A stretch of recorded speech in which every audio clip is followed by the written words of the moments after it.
We are live.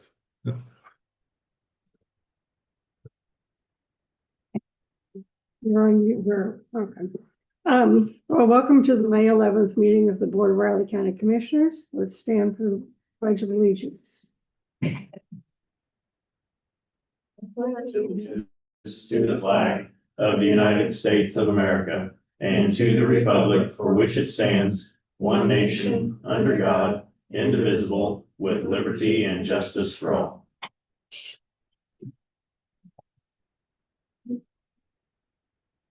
Okay, public comments?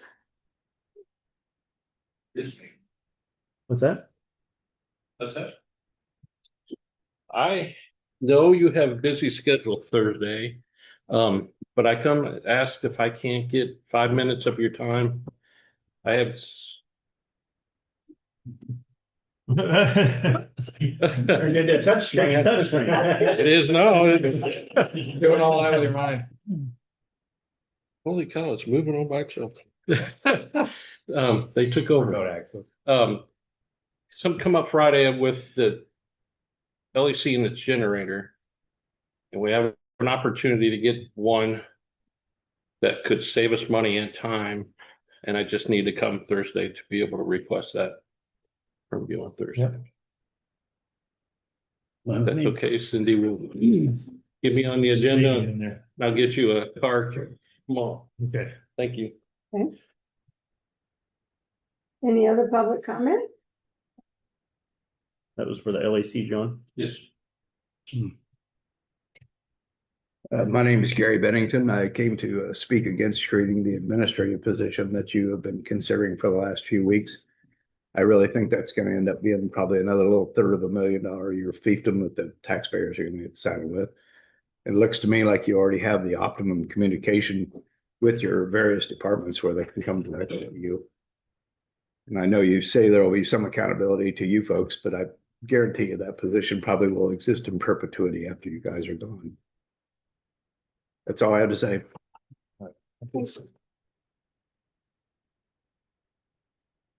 Any other public comments? Seeing none, we'll go to commissioner comments. Commissioner Bowden. Yes. Thursday afternoon, I had my monthly visit with the doctor. Nothing's really changed status wise and nothing's really moving forward currently. So really got a lot of work to do moving forward. Some things have kind of changed along the way there. So Thursday's Flint Hills Mental Health Task Force meeting was canceled due to everybody's just kind of schedule currently. I'm sure there'll be a lot more to discuss in June, and the agenda will probably be pretty lengthy at that point in time. Friday morning, I met with Mary Martell and Tracy Duran from Stormont Vale Health to discuss some items they had on their agenda and how it may pertain to Riley County moving forward. Had a pretty solid dialogue and appreciated the fact that they were able to reach out and just have that conversation. Also on Friday, I spent some time here in the downtown office, just kind of reorganizing and getting caught up on things as we move into the budget cycle officially. I guess we're in the budget cycle officially, so just all of that. The weekend was rather quiet as I kind of spent some time at home trying to recuperate from last week and just not feeling real good throughout it. So pretty nice weekend though, overall. I thought maybe a little breezy. Nothing really good on TV. So Cats dropped 2 out of 3. Cincinnati. So I think they're probably done for the year. And can't wait for football season. We're halfway there. So that's all I got. Oh, really? Yeah. I didn't know that. Yeah. Seemed pretty solid. Well, Friday was the pre-law board meeting. We reviewed what's going to be on the agenda for next week's meeting. And Friday afternoon, my wife and I went to the Picasso exhibit at the Museum of Art and Light. The light exhibit was really good and showed a variety of his work. It's a little dizzying when all that motion stuff. Like they have a seat, see, because otherwise. Good. Then also the third floor has an interesting exhibit of motion art. It moves when you walk in front of that. It's really cool stuff. And that's all. Okay, well, Friday morning, I too attended the pre-law board meeting. The agenda for May 18th meeting was discussed. Packets will be available on May 15th, that's this Friday, online or printed by request. So, because it's going to be a pretty lengthy one. That afternoon, the USDA had a presentation in Keats that was requested by Senator Moran to announce the funding we have received for Keats wastewater program. Senator discussed monies that are available for other rural communities. That was the main focus, to let rural communities know that there was money available. Several of our staff, myself, Amanda, Brian Foster from BG, and several others, including a community member, were asked to speak. So thanks to all in attendance. It was short and sweet. They presented a really big check to us for the amount. It wasn't quite the right amount because they've given us more money since, but I tried to take the check and put it in the community center, but nope, they took it with them. So that was kind of strange. I don't know, maybe it's erasable. I don't know if that board it was on this. They said, oh, you have pictures. Okay. Over the weekend, spent some time going over today's agenda and lengthy budget documents. It was Mother's Day, and heard from my daughter and sent me a beautiful bouquet of flowers. Other than that, it was pretty quiet. I did go out to Council Grove for lunch with a friend of mine. So that's all I have. Ready for business, commissioners? First time we have, need a motion on the National Public Works Week proclamation.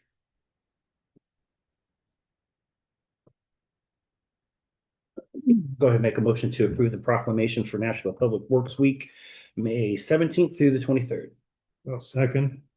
It's been moved and seconded to approve the proclamation for National Public Works Week, May 17th through the 23rd. All in favor? Aye. Aye. All three, please sign.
Next, commissioners, need a motion on Riley County Employee Actions Form for Jackie Castle and Cilla Mosier, intern at Health Department Separation of Services.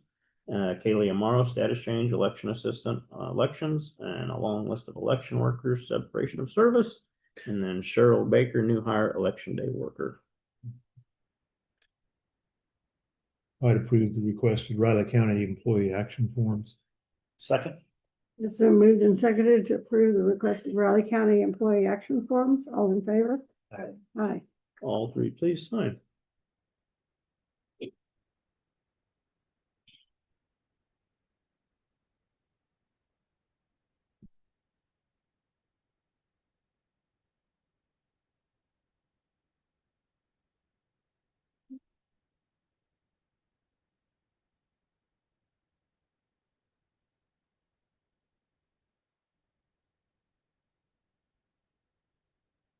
Glad you combined the election work. Yeah, I know. I was thinking that when I passed that to you. I was thinking that very thing, Greg, when I passed that to you.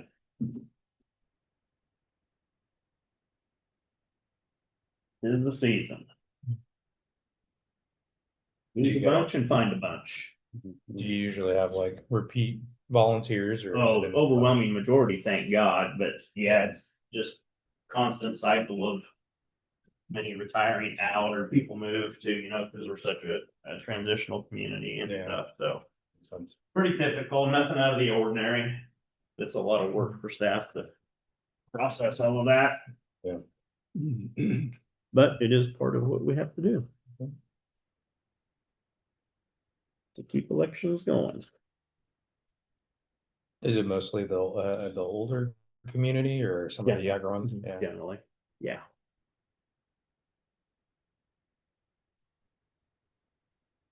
And we keep them as long as we can. A lot of times, ones that have been supervising judges for a long time don't want that responsibility, so we'll move them down or we'll put them on a board or something until they're just ready to be done. So we work with them as much as we can. Yeah.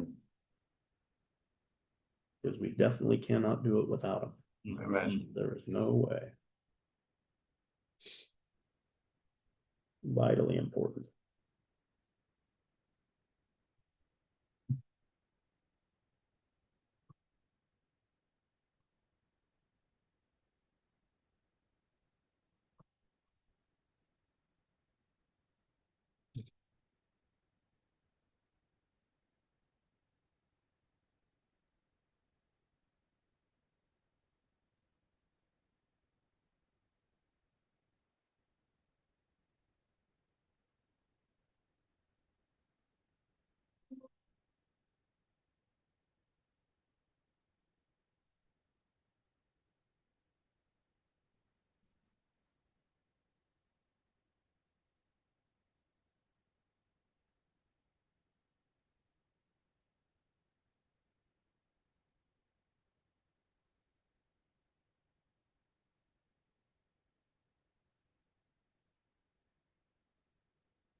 You. Commissioners, any changes to the minutes? Okay. Go ahead and make a motion to approve the minutes as written from the May 7th meeting of the Riley County Commission. Second. So moved and seconded to approve the minutes, from the May 7th meeting as presented. All in favor? Aye. Aye. Tentative agendas look, commissioners. Any items for next week's press conference? No. I'm up next with 2027 budget requests.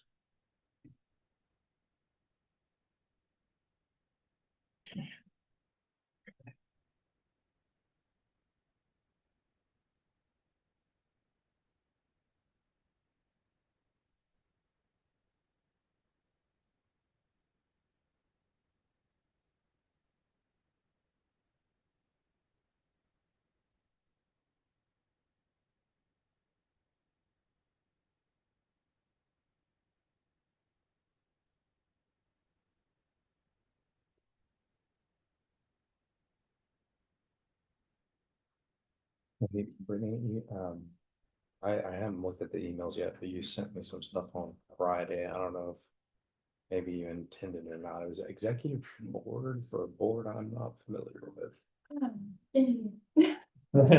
Sorry, I should have probably told you that on Friday, so I just didn't get a chance to look at it and review. I'm assuming that was supposed to be maybe a different Jacob. Yeah. Okay. I did it last week to a Jacob too. There's dozens of And us. they said, well, yeah, and yeah, the autofill thing gets you every time. Yeah. Oh, it was real You funny. just started out. I was like, okay. I guess he was my question. I mean, you don't want to see my onboarding plan for the next. I mean, I did look at it and I was like, oh, I mean, it sounds good. I'm not familiar. Yeah, I did that last week. I was like with the Aggieville and Manhattan Brewing, and then myself, and it's Jake, and Jake. Oh, Mhm. Told them we were at our statutorily limit. But that's Jake's it. on that email. Yeah. When we had that first one, I was like, oh my gosh.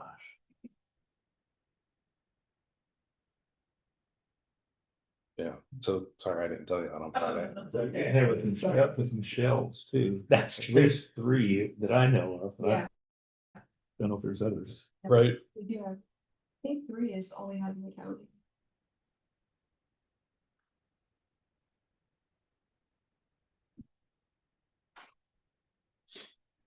Well, we did have three Gregs, Oh, really? three Greg MCs. Oh, yeah. Wow. McHenry, McClure? McClure. That's funny. And we got each other's emails for a while because everybody just type in Greg. Greg, And we got each other's for a while, so everybody realized, oh, they're paying attention. That's funny. Funny, you're probably like, who are we onboarding? Like, I'm just this executive director. It's like, is this a new duty? I'm just gonna go along with it. That's fun. Other duties as a song. Yeah. It's Rob, like, what, you met with Rob, great, okay. Yeah. Yeah. The whole community involvement. Yeah.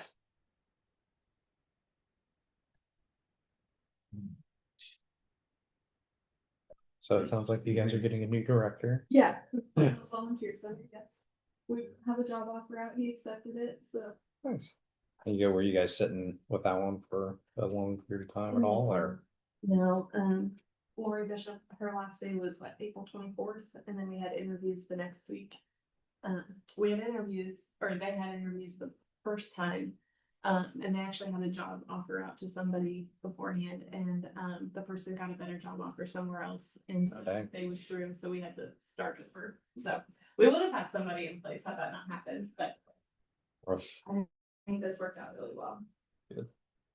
The guy that is coming on actually used to work for Riley County in the treasurer's office. So Oh, good. Hmm.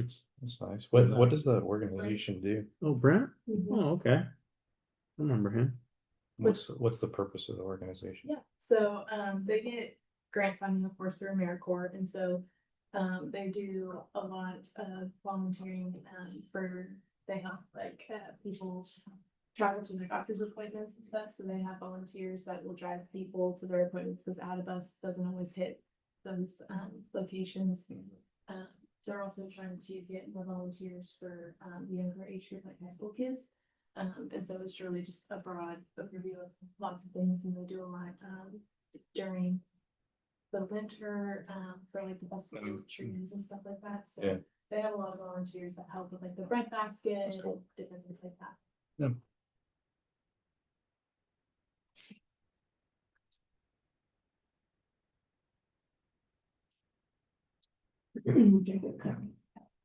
Yeah.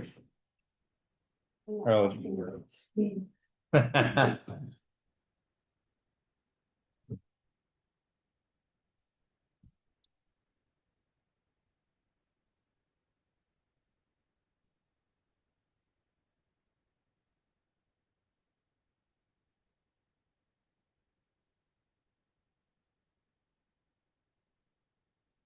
The chairs keep moving. What's that? The chairs keep moving. Yeah, they're straight on this time. I just noticed that after you said that. I didn't notice it until you said that. And I noticed when they're at the angle, everyone was struggling with keeping the two sets of chairs at the same angle. Well, people sitting here are turning in their seats to see Mhm, the commission when they're talking, so. mhm. I had changed, I had moved those to more straight, I don't know what happened to these. Yeah, no, I think, and I think that actually looks better, actually. And everything's more to the right. And they can see straight on to the commissioners and pretty much straight on to the presenter, plus the screens are everywhere. Mhm. Thought that was the best beginning, but. Yeah, I hadn't noticed it until you said that. And I just wanna walk in. Yeah, I definitely didn't notice when I walked in. Wonder if she moved in back in. Maybe. She's good. Like, Yeah. I think we got pretty. Who? B. Oh, she goes by B. What's her name? I don't know. It's not like Beatrice or Beyond. Different. I was gonna say, I'd never heard her called that. Yeah, I think we just all told her B. Yeah, she's good. Yeah. She's really good. I'm really happy with his staff right now. Can't say anything bad about Vi in our office. Of course, nobody says anything bad about Gloria, Yeah. but Victoria and I know that was part of. Pretty good. Good, good.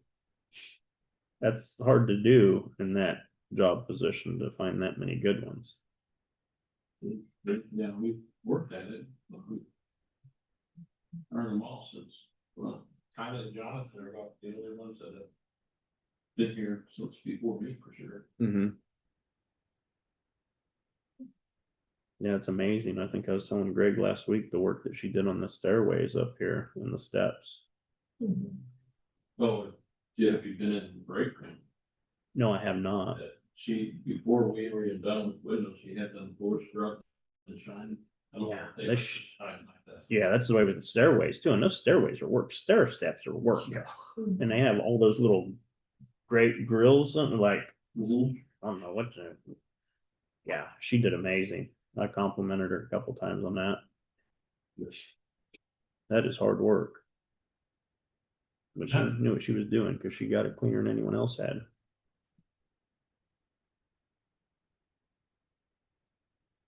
Yeah.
Maybe that hot weather will bring some rain, brew up something. They're saying maybe over the weekend. I know. Every time they looks like a pretty good chance, closer and closer you get, they start taking lowering it, and taking it out. Mhm. A minute. Yeah.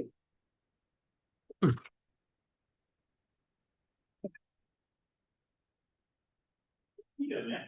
Yeah. Good weekend. You're talking to the. This is it. Yeah. See, like, you know, that's on Thursday, and this is like that's good. Morning, Greg. Morning, John. Morning.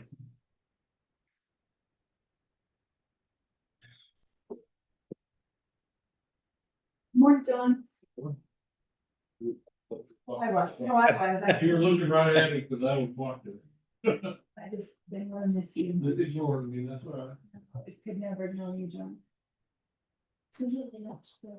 Who can ignore John? You did. You snuck in on me. I didn't ignore you. You snuck in on me. I always say hi to you.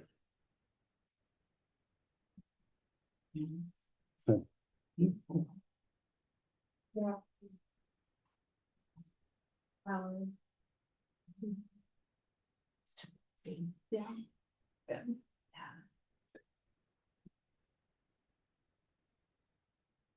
It said that they signed. Oh, yeah. Yeah. So I had that off. Oh, you have them? Isn't that funny? I guess. When you're past a certain age and she has a job, then. The times that she didn't use, she's working. Yeah. I think my husband met Maddie here. Oh, and Hayden when we were at the lake. Yeah. Managed you all. Yeah. It's true.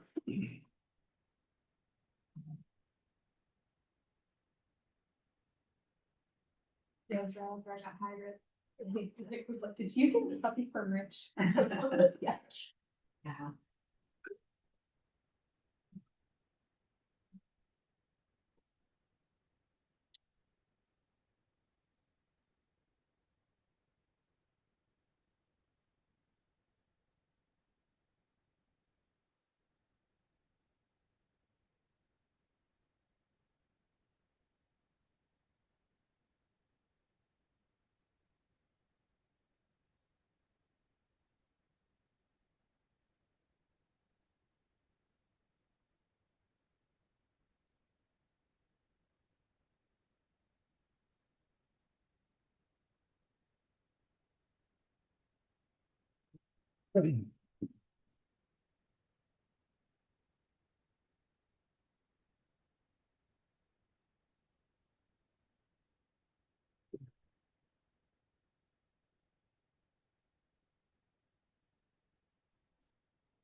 It's unfortunate, really. Good. How are you? How's it going? Feeling she's starting to get in her Yeah. she tore her ACL, so trying to keep a lab home for. Yeah. It's proven to be very challenging, so. I'm imagining. What, 2 weeks down now at this point? Just almost 2 weeks, 6 to go. Who is this? My dog, Oh, your she dog. tore her ACL, so we had that repaired and she's supposed to be immobile for 8 weeks. Oh, goodness. Supposed to be. Supposed to be. How do you do that? Yeah. You do. The kenneling, Very carefully. keeping her on leash. Never heard of it. Yeah, it's more common than I thought it is. You know, they jump and she jumped up to catch a ball and landed on that hind Oh. leg and Oh, when it happened, so. oh, goodness.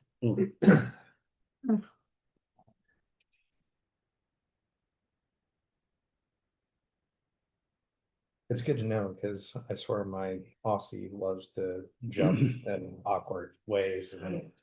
Yeah, they try twist to calm around. that down. Yeah, All sorts. definitely be mindful of it. Yeah. How old is your dog? She's 8. Yeah. Not very that old. That's Mhm. a sad lady when that happens. Yeah, yeah, that's the worst part of having pets. Ready, commissioners?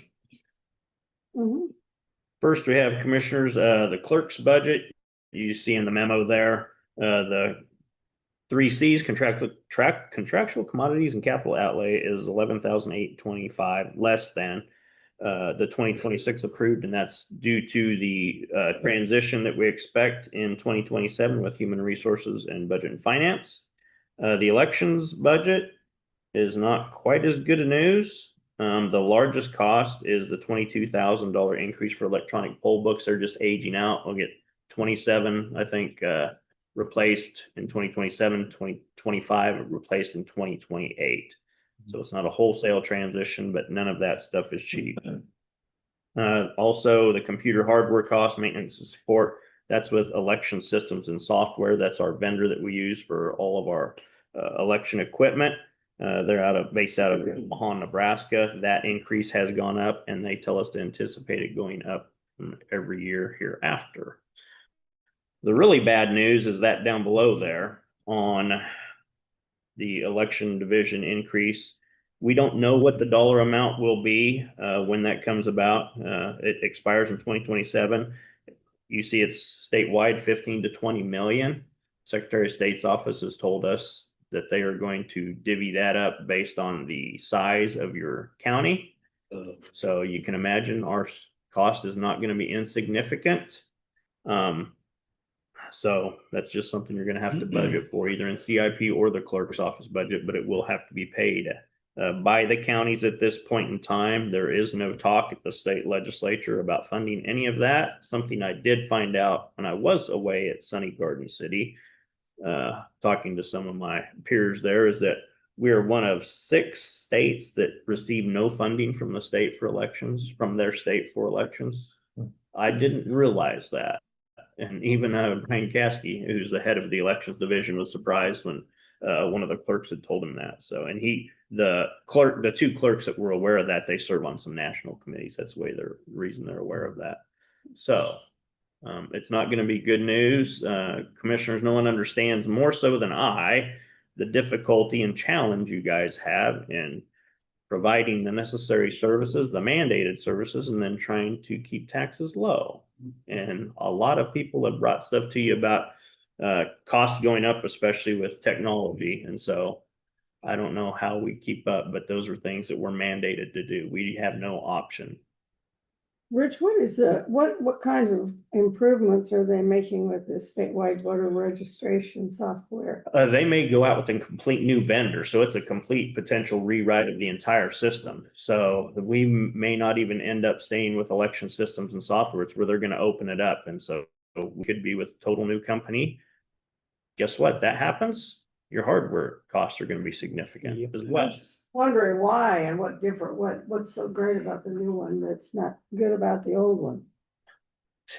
They just want to change, update. I mean, like all computer things, it needs updated and upgraded. The relationship between the Secretary of State's office and ES&S has been tumultuous at best over my entirety of my career. It's just been that way. And so I know the Secretary of State's office is anxious to go and have others give an opportunity to bid on that service because of their relationships in the past. But I can tell you, Commissioners, over my career, it doesn't matter what hardware or software company you're dealing with, they're all difficult to deal with. And so I would be hopeful myself that they would stay with ES&S. ES&S, Riley County, used to be AIS is who they were called, out of Omaha, Nebraska. It's still the same headquarters they are now. Riley County was with that company when I came into this position. We are the 2nd longest county in the state of Kansas that has been with them. The first one was Leavenworth. All companies are difficult, whether it's our payroll or accounting or human resources, whatever system, their customer service can all be lacking at times. And that's always the #1 complaint. But you're going to have problems no matter who you go with. Thing is, the devil we have is the devil we know. The devil we get, we don't know. So I was just out of curiosity, I looked up, and this is on the internet, so who knows if it's true. It said there's about 2 million registered voters in Kansas, and we've got 40,000, which, if that's the way they use it, about comes out to 400,000 for us. Yeah, we've kind of done some figures. For 20, I mean, it's $10 per person per registered voter. Which that's. I know. You should have seen when we had to do the wholesale transition, Commissioner, to get computerized when the federal government mandated we have electronic computerized voting. That was horrendous. And we could be there again. If they switch vendors, I'm fearful of what this will cost local units of government if we have to change all hardware. Yeah, especially after Corey and his budget presentation. Mhm. And That's what I all mean. tech I mean, the prices. commissioners are in a very difficult task, and I understand it as well as anyone. It's a very difficult task because we still want to provide a good level of service. And like elections, this is mandated. There is no option. You don't have the option to cut it. We can try and cut where we can, but there is no way you can cut in those areas. I wish I had better news. We weren't excited when we first caught wind of it, Susan and I. Like, you've got to be kidding us. They've had a bunch of security money for years. The Secretary of State's office has that they received from the federal government years ago, but he said they've about gone through all of that. So you get a chance, talk to legislators, say, hey, I hear we're one of 6 states that don't fund any part of elections. It would be nice if the state start doing some of that. I mean, they haven't given us back LAVTR or any of those funds. So, something like this, that the overwhelming majority of the other states are helping fund. We're not saying fund 100%, but at least help fund would be beneficial. Any questions, commissioners? Yep. Thank you. I had questions on your, is that just elections or on? I just kind of Yeah, I just, breezed over, but if you, whatever questions you have, Commissioner, okay, you going to the clerk one? on clerk. Because with the administrator, tried to compare the two of them. If I don't see why you need a half-time as needed clerk, since HR uses your staff so much that they have to have another full-time person. Why do I'm not saying you need to cut a person, but I'm not sure what that half-time person's needed for. Yeah, we're not planning on hiring it right now. I think we just want to wait through the transition and see what is needed long-term and short-term. And we're with HR moving already staff, because our staff does do a lot for HR, trying to figure out in that transition, okay, who's doing this or who's doing that? Is it payroll or is it HR related? And so we're not going to hire a position just to have someone sitting there. I can tell you, and we'd be completely open to doing away what's not needed. Yeah.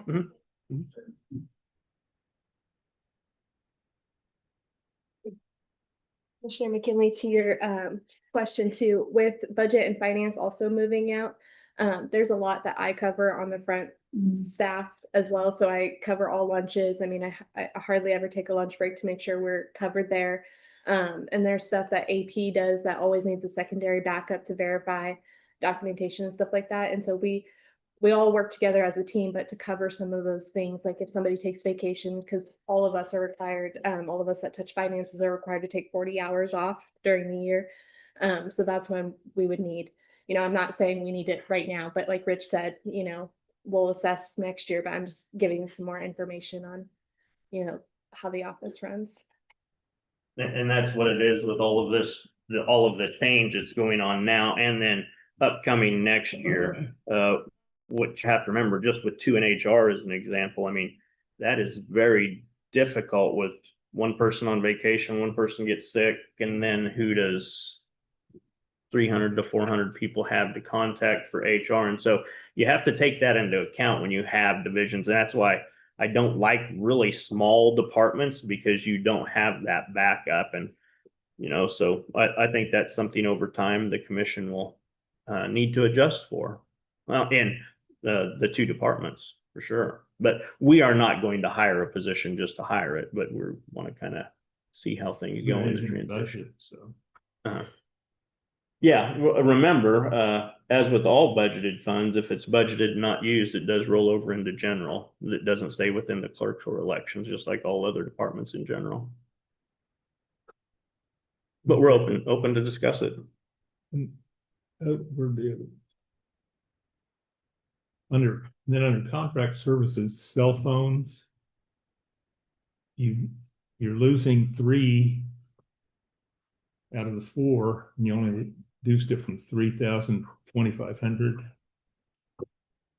There's only Yeah, that's 1 cell phone there that not what it costs for a cell phone. What's that? There's only gonna be one cell phone there, right? Yours? One cell phone. So, Only one person will have a cell phone. Well, so the logic here is right now, the supervisors that are moving out have cell phones, but then the clerk's office won't have any internal communication, so you've got They don't have phones on their desks? outside of the office hours, and so it's $65 per month for the, I know yeah. how much it is. And so, I don't again, understand why we're multiplying cell phones.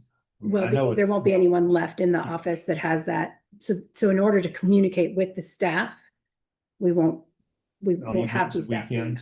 Weekends. Staff communicating Yeah. outside of work hours. You're right, everyone does have a phone at their Yeah. desk, but that's why the overwhelming majority of us that do have cell phones, it's for that after hours communication. Oh, I know, and I'm not seeing why everybody in the Well, we office needs that. Well, we just did the math on that because that'll be how, you're still gonna have supervisors left in there and you're gonna have the people that are gonna have to talk to each other, which will not be Brittany or I any longer. So that's You where the talk math to them came. by cell phone now. Do I do what? You talk to them by cell phone now. Generally, the things that we coordinate in the office, we coordinate between, well, and Susan's in election and then Brittany and I and Rich. And so without me, they don't have to communicate back to the clerk. but that doesn't happen after hours, does it? Yeah. Why? Can't you communicate during the day on these things? Well, that's not how it works. I mean, that's not how it works. Whenever anything happens. But you're not talking to them now after hours. But when you move, you're gonna have to talk to them after hours. No, we do talk to staff after hours, and a couple times a year, all staff, whether they get reimbursed or not, are getting contacted when we have closures or delays. So cell phones are used and people do, I mean, it's just the nature of the beast anymore with most employment is people are accessing their work documents or Microsoft emails and text, and a lot of it is work related. A lot of it I have always been against because we tell people to get away and we don't want to have any legal liability to pay them as well for those things. And it's just different on how you communicate with staff and how frequent you communicate with staff. Ask this staff here, if I get a text or an email on the weekend, even for those that are salaried, I say, you're supposed to be off. We can deal with this next week. I am really old fashioned in that way, but it's just a different beast nowadays. I get emails and contacts from Jacob on the weekend as others do as well, and texts from different department heads. It's just different. Yeah, yeah. Well, it goes well below department head level, commissioners, I can assure you. I would be in favor of taking away all cell phone reimbursement and all cell phone usage for any contact after hours. That would be much better for employees. Does this include like, when people come in and ask for, like I get a certain amount for cell phone? Is that this amount? Is that? Yeah, that's what that's for. Mhm, mhm. The election ones- Cell phones. The election one is a little different because we have some temporary cell phone usage that we pay for there just during election times. But in the clerks, that is correct. Yeah. There's no temporary election. No temporary clerk work for cell phone usage.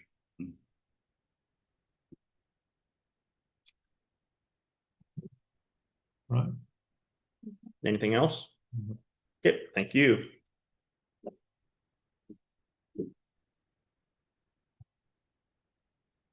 Next, commissioners, you have Jacob Hansen. It's past time. Jacob, sorry. No worries. I'm gonna make up 4 minutes somewhere. All right, good morning, Commissioners. Jacob Hansen, Riley County Councilor here for administrative work session plus a staff update. I usually say again. Oh, I thought I heard something strange. Well, my administrative sessions usually kind of refer to my staff report and the same thing, so I'm not really going to try to make any distinction between them. Just letting you know kind of what's going on. One of the bigger ticket items, of course, is that we have some litigation going on that you all are aware of with the old gun range. That continues to move forward. It appears, at least at this time, that the plaintiff in that matter is really not taking a whole lot of steps to prosecute this litigation. So I'm not going to speak too much more on it that other than we're working on it still on our end to make sure that we get this thing wrapped up because we believe this is not a very meritorious litigation.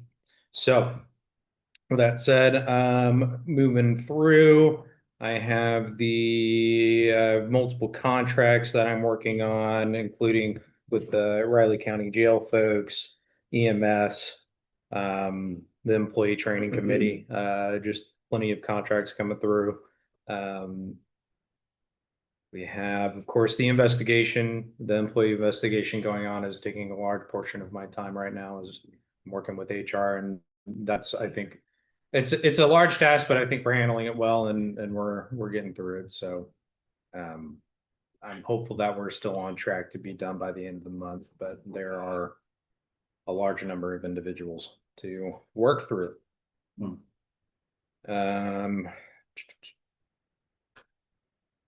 Keats is finally, I think, wrapped up for the most part as far as legal involvement is concerned, I would like to say. Knock on wood for that, but it seems to be at a good place. And then, of course, we're still waiting to hear back on our county criminal nuisance abatement cases that we're working on. Namely, the individual that's up north that we had the trial on. Still haven't heard anything from that. Hopefully we get a verdict here soon from the judge. But we'll be watching. I'll be sure to let you guys know when that happens. Prairie Wood, that the Supreme Court case still is yet to be ruled on by the Supreme Court. Hoping sometime soon. I've seen case numbers that have gone after us that have been decided. So hopefully that means we're just right around the corner. I'll be happy to share that news. Well, assuming of course we have a favorable verdict on that as well. But I feel relatively confident that'll happen. I mean, outside of those matters, dealing with plenty of core requests. As you noticed, probably in the county officials luncheon, my goal is during that portion is I'll talk about Cora and just making sure that everybody's on the same page with how we want to process and charge fees. That's mainly one of the bigger topics is charging the fees with Cora because that was changed in the law a year ago. We had a lot more flexibility than we did in the past, but that's changed. So just want to make sure we're all on the same page on that. And I'll speak more about that during the county officials luncheon.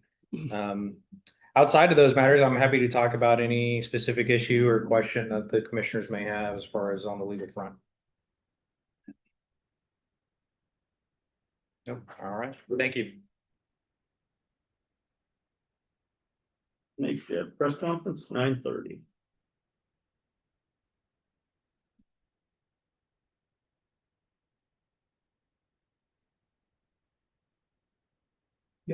Just get fully sit down. Yeah.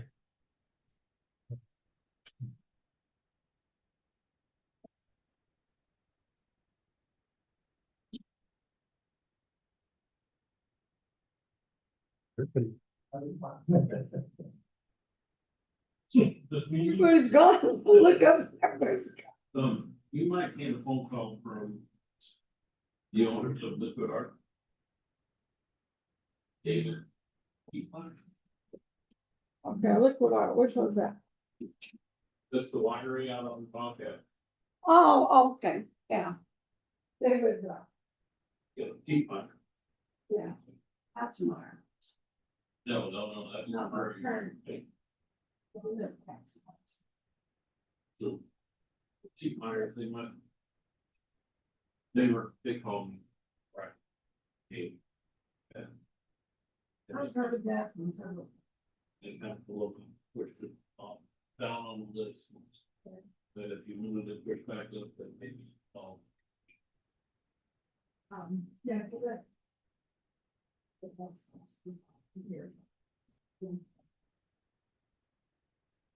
They're all. They're one time here. Good. I got. All right. I'm good. Good. Good. How did you? I was good. Yeah, celebrated Hay yesterday. We kind of stayed home just we're feeling great, so we take out the things, but yeah. So You get a chance to talk to Joel and. Oh, yeah, she called me first thing in the morning, I was getting ready to go to church. Oh, yeah. Yeah. Just realized you want to those, yeah, I think call out, I'll call her. Call her later, I guess, so. Yeah, yeah. But. Yeah, it's all real good about Good. that. Yeah, okay. So, I did it the weekend. Yeah, you talked to your mom though? Yes, I did. Okay. I took me later in the day, but I didn't. Yeah, all right, well, you guys get what stars, I get the, I'll run down staff, yeah. So I thought,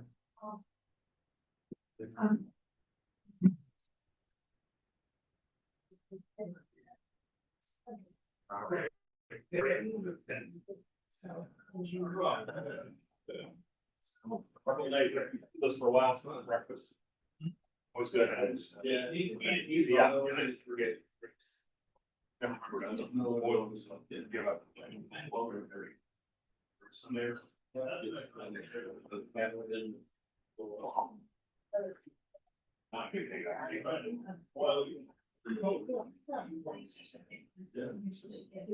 I need to do this. That's pretty soft. Those are probably better, warmly. Well, yeah. Yeah. Or cheese or cheese or whatever. Yeah. Oh, yeah.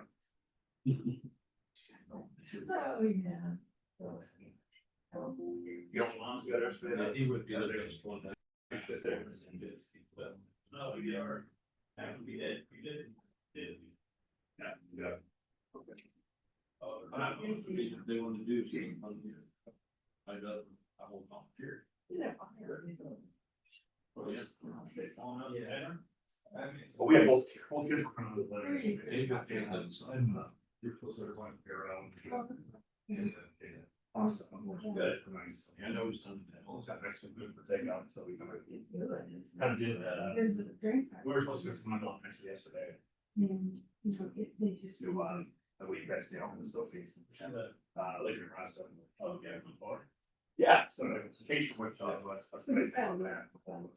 There, he said, oh. We're further away. They used to work on little, little places either way. Yeah. Well, at least. Yeah, I think it's a little far. Yeah, well, 20. It's on the west side, it's a little, like 2 hours and 10 minutes. That's what gave it. Sean, easy drive. Oh, yeah. Yeah. I guess if I go away, I like my back way too, or something like. Yeah, okay, it's busy right My now. wife's driving, we're gonna go on the interstate. Oh, really? Yeah, go around I first. I do too. I got my, I got tons of stuff now. Oh, More senior. Really bad thing is that if you get on piece of farm equipment, you know, for you really bad size, definitely confirm. Yeah, we use a 50 or something. 77. That's the way I used to, involved with that, that was at 35 ago. Oh, yeah, that's true, that makes sense, that's the easy way to go to. It's true.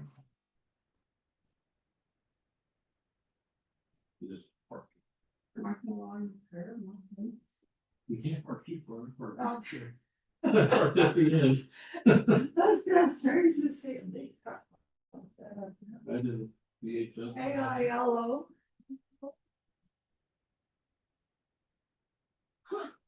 Yeah, it's taking the whole curve. Except for your guys. Oh.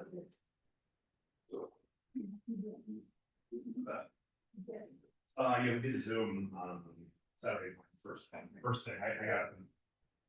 8 o'clock, 2 minutes, gonna get, as adjusted, but, yeah, we came to the point, so. Well, it's time she's a little bit. Yeah, it's like, yeah. That's really nice. First, you've been creating for us. We are finding out. Yeah. Yes. Oh, yeah. Other dog. Yeah, we got a plan. Thursday, fine. Well, okay.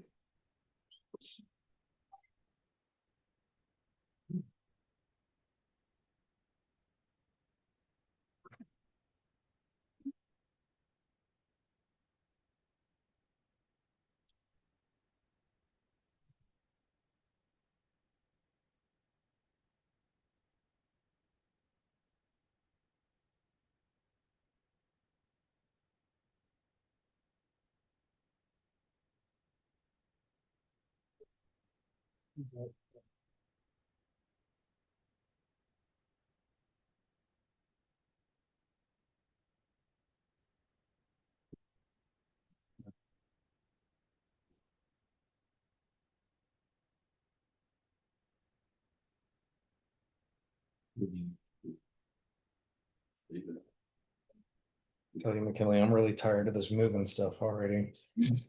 That's why I just want to be done. Taking forever. How are you guys in on that? We're fine. Yeah. Main things left are, well, my office is workable. There's still staff to be Distributed. distributed. Yeah. Shotgun, they tried to rebuild parts of it, rebuild new benches and stuff. I haven't had a chance to get to that yet, but I've got some with. Just fine, because now trying to get her outside. Like I said, the big thing is I need at some point to build a shed outside to put all the gardens. Mowers and everything to get it. Then there's room in the garage for other farms, for another farm. Oh, boy. Yeah, you got quite a bit on your plate for that. Yeah. Yeah, a lot of my grandson to Coming in and help you. build a shed. There you go. Does he have experience? Is he in construction? Yeah, that's good.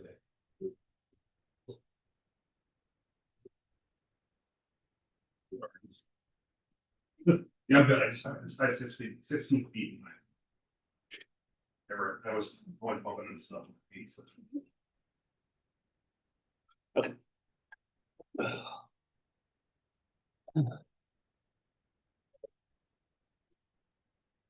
Feeling any better? Not really.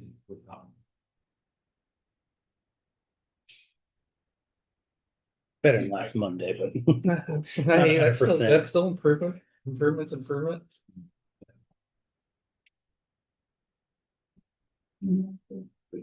It's gonna take forever to get here. Yeah, no.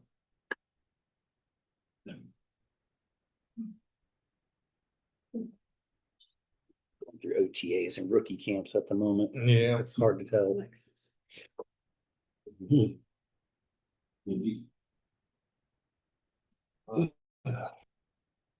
If we do bad this season, I don't know if I have any excuses at this point. It's Well, it sounds like the new coaching staff's doing a good job. And, the new but old. yeah, I'm very happy that we got. Have you heard much about the FIFA Cup and everything? I haven't. I'm hearing it's kind of underwhelming in Kansas City at the moment. That's what I heard too. Hotels aren't booked up and, That's what I'm hearing. Homeland Security person was in Kansas City over the weekend, apparently just going through security checks as they do with all the locations, but hotels aren't booked and I don't know. I seen. I don't think it's gonna be the revenue stream we were thinking. I've seen the Kansas City mayor said that even though the state is gonna allow temporarily that 23 hours for alcohol sales. Yeah. that He's gonna axe that. Apparently, Oh. he said, no, we're gonna stay as is.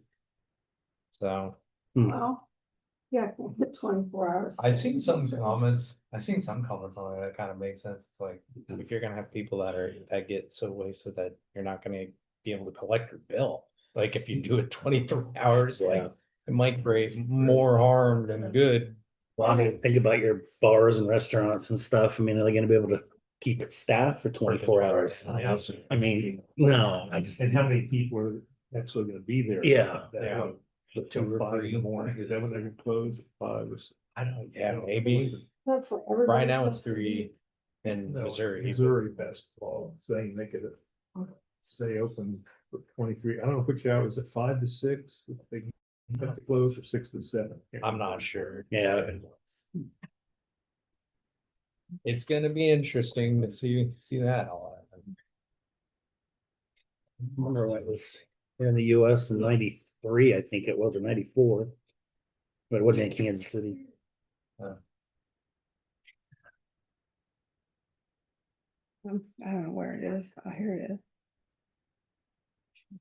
Has no attached file. Okay, John? You Here, I'll read this proclamation. Okay. This is proclamation for the National Public Works Week, May 17th through the 23rd. Whereas public works infrastructure, facilities, and services are of vital importance to sustainable communities and to the health, safety, and well-being of the people of Riley County, Kansas.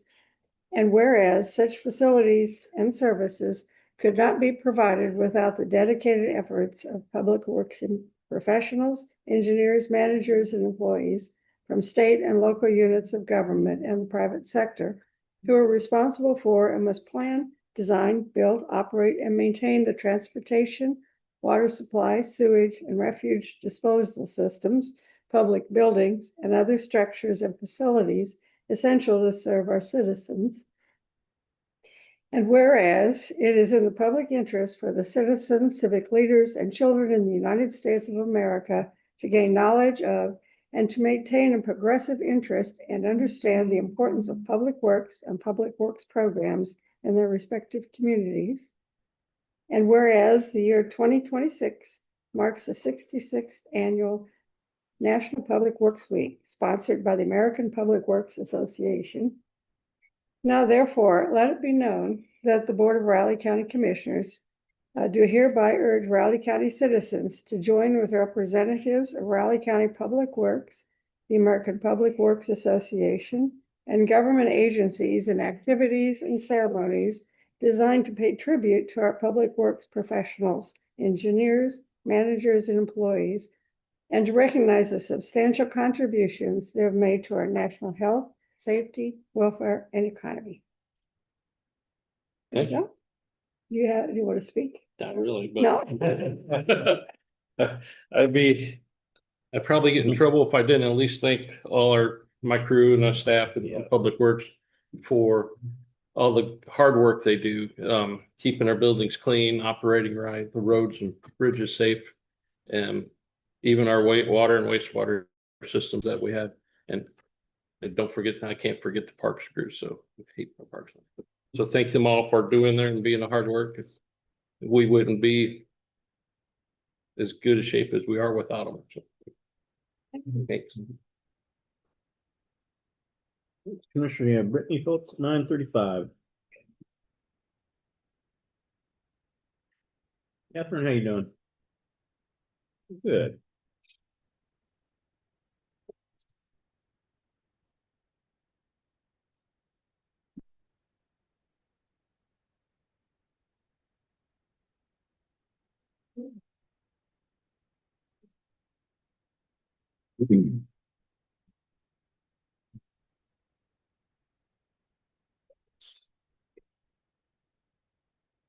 That's the one. The drive seemed a little less congested this morning. I don't know about for you all, but it did for me. I hit every stoplight on Sethchild Road, every one of them, Yeah. until I hit, until I hit Fort Riley Boulevard. Yeah. There wasn't that much Anderson, it traffic seemed either. pretty low. It's avoiding it. Not people are avoiding the Probably. mess. Gonna Yeah, make sure to stock up for this weekend and then just don't leave your house. yeah. Well, you have a lot of settling into the. Yeah, that's true. Plenty of yard work. That's always fun. I enjoy it. Yeah, it's good for you.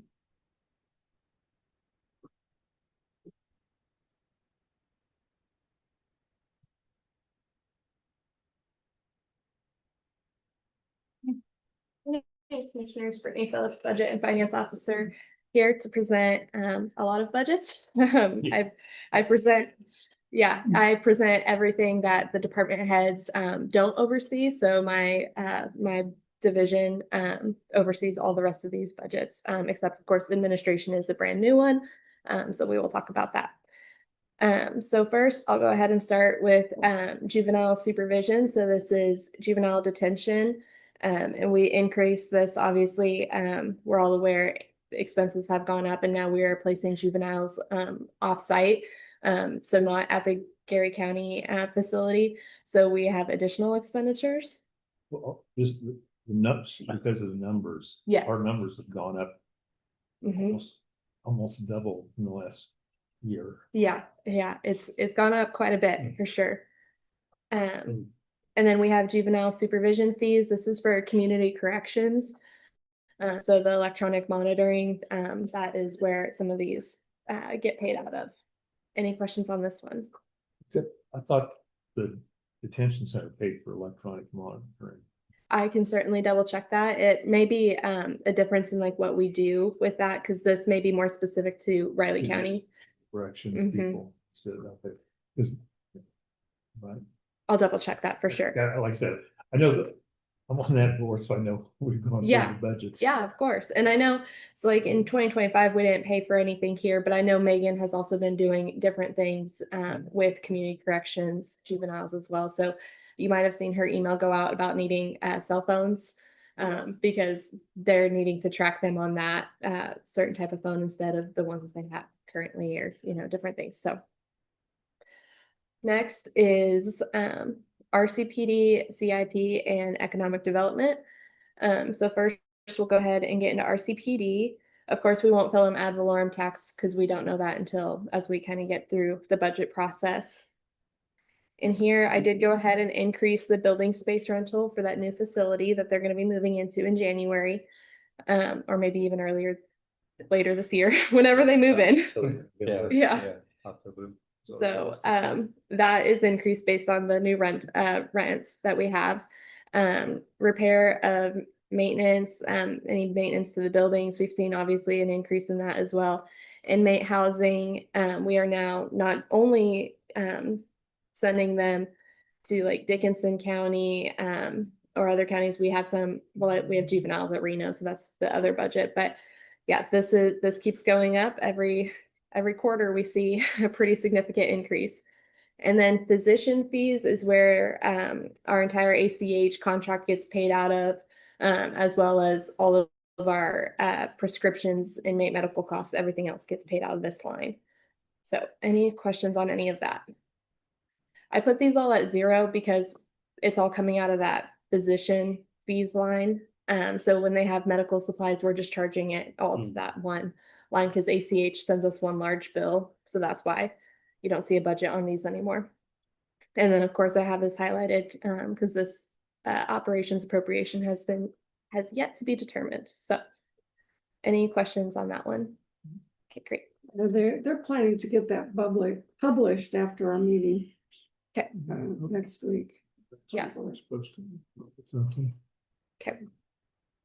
Next we have CIP.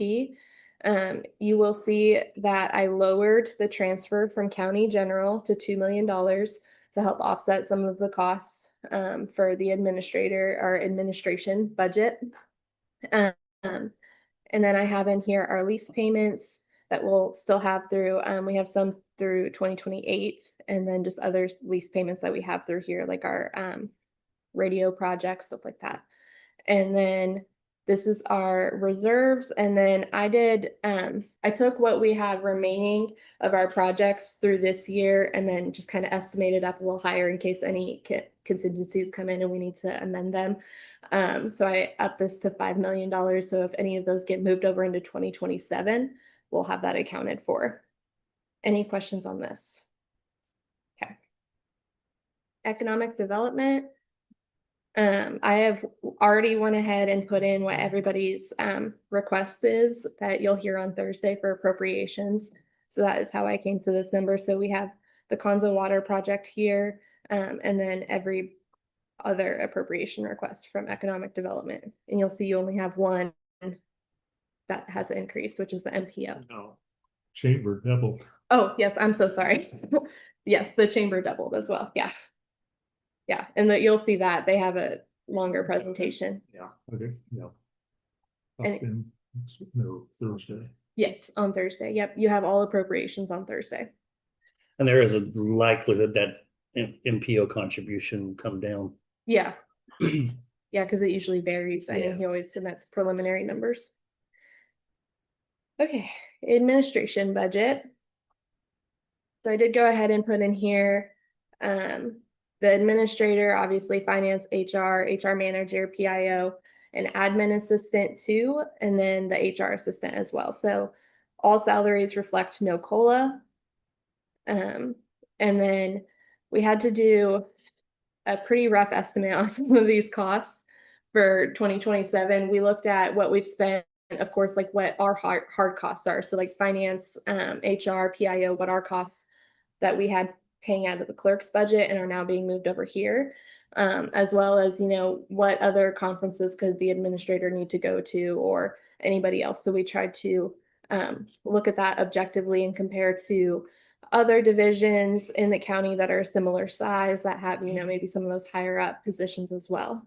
So any questions, comments, concerns? Did you put an estimate on the actual administrator or no? Yes, we did. Okay.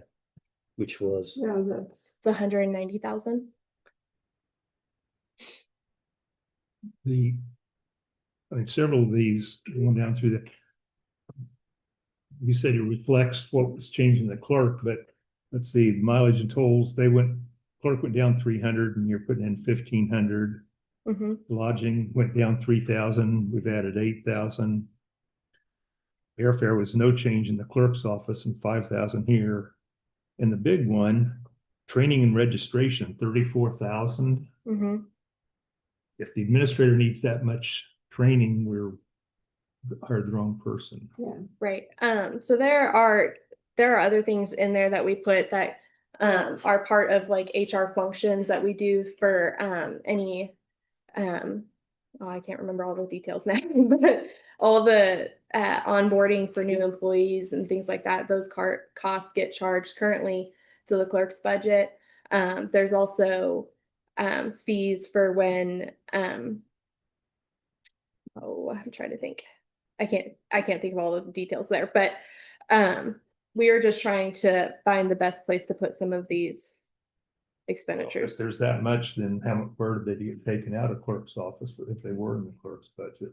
Well, we reduced what we could in the clerk's budget, but we also, sure, but there are also still expenditures that are associated, like we still have staff in the clerk's office who are still gonna need to take trainings and go, you know, have mileage. But that's why, how do you get 34,000 when from before, in the clerk's?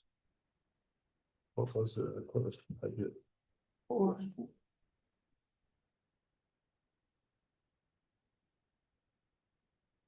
It was 11,000 and it reduced it to 10,000. But then it adds 34,000,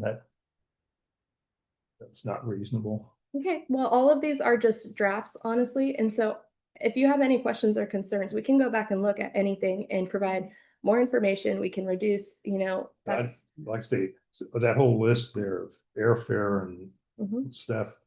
The clerks went down nothing and we added a huge amount here. I don't think one person would make that much difference. Well, and I don't know how much like the new clerk or, you know, whatever is going to cost for if they go to any trainings or if Rich wants to go to anything next year. And then as well, you know, we don't know what the administrator is going to go to either. That doesn't even make sense. And what we put on there. Yeah. If you'd like, we could get you the worksheet of what the expense. yeah, is, so well, you can yeah, we see should see that that. might help you see. Both worksheets from the local. Yeah, see what it is we're planning on to see where you think there's issues. I mean, instead of just a raw number, see where those numbers come from. I also question needing 2 admin assistants. It's just one commissioner. No, there's 2, well, you call them 2 different things. Well, they would have Thank- different functions. HR assistant, admin assistant.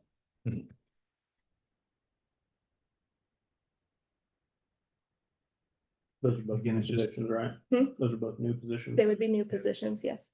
Because the clerk's office has an admin assistant. I don't think that's her actual job title, I'm sorry, but we have one right now.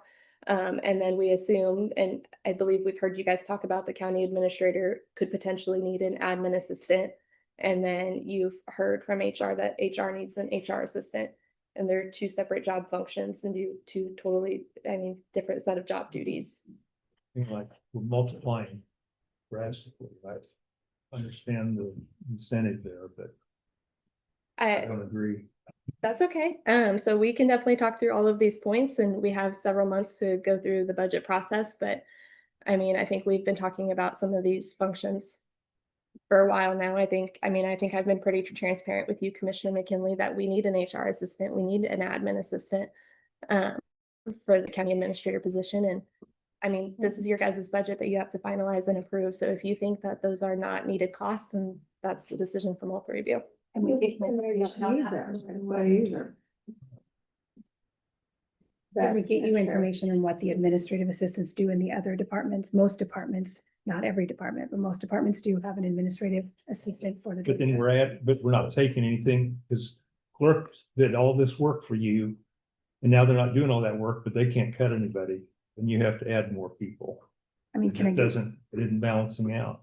Can it get you the information or do you want to just have a direction on that?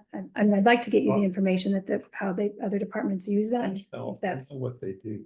okay. I'm just saying, we're multiplying drastically. Yeah, and I think And I with what we've been realize saying. the intent there, but Well, I think the intent, sir, is to have a functioning department with the administrator and make sure that they do what it is we've heard you say they want to do. But if I can get you the information, I would love to. If okay.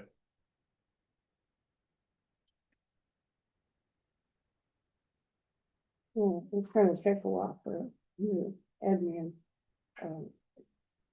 And the administrator to figure out what he or she needs, so. Yes. Yeah, So I'm kind of thinking too. Yeah. Yeah, What? that's what I'm thinking too. Need to get rid of one of them. Well, I want to get the information, but we are stacking the deck pretty heavy here, so. Okay, anything else on the administration budget that you would like for us to bring back or amend? Okay. Great. I did. On the clerks, on our budget. On BOC? Yeah, Okay, thought I had it. What else? That was my focus, you had, but I had. There was one item that said fuel and lubricants. What's that? so that's if you guys actually have to fill up your own gas tank, instead of like us reimbursing you mileage, if you actually have to go fill up your vehicle or fill up a county vehicle, it gets charged to that line instead of the mileage line. Instead of mileage. Mhm. I wonder whether we need to cut our salaries back though too. That's a discussion too. Really, to me, I'd go back to 2025. Okay. have to look at that.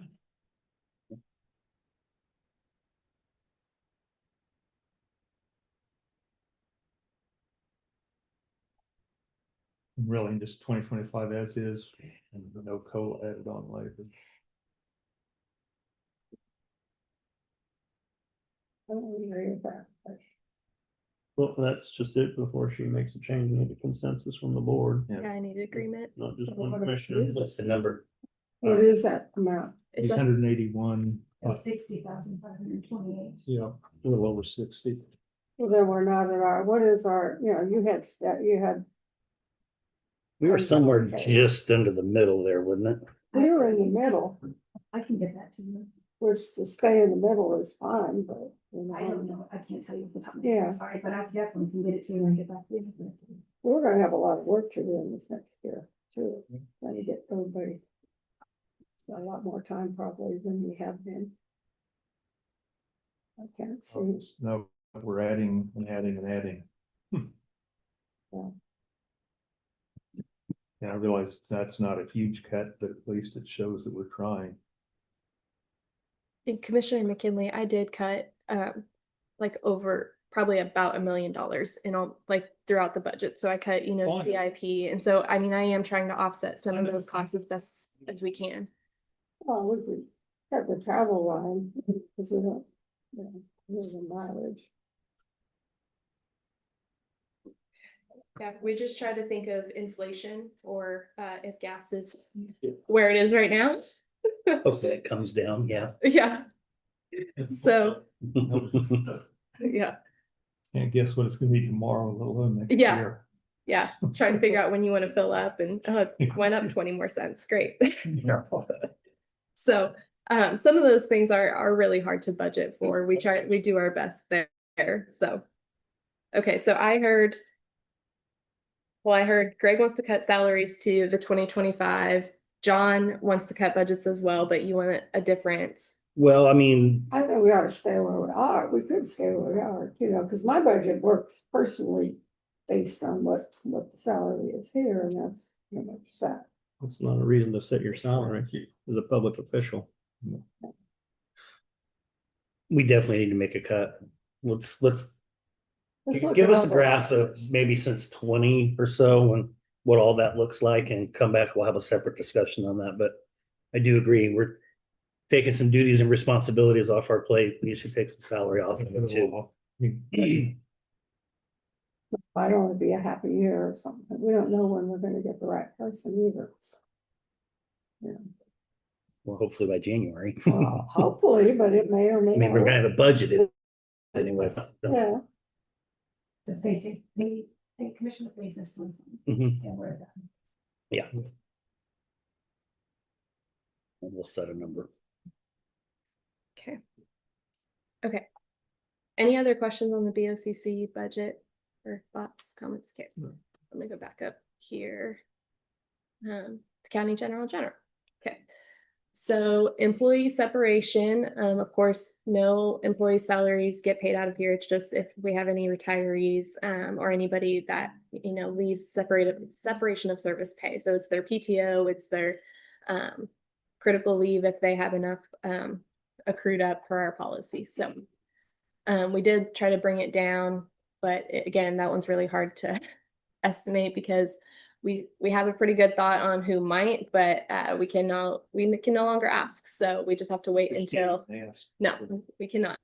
So we have to guess and budget for whoever for the full year, which is fine. And we do that and then just keep going. So everything else, for the most part, some of these have adjusted phone services. So this is like our fax line, other things there. So this is, I mean, pretty straightforward. I don't know if you guys have any specific questions.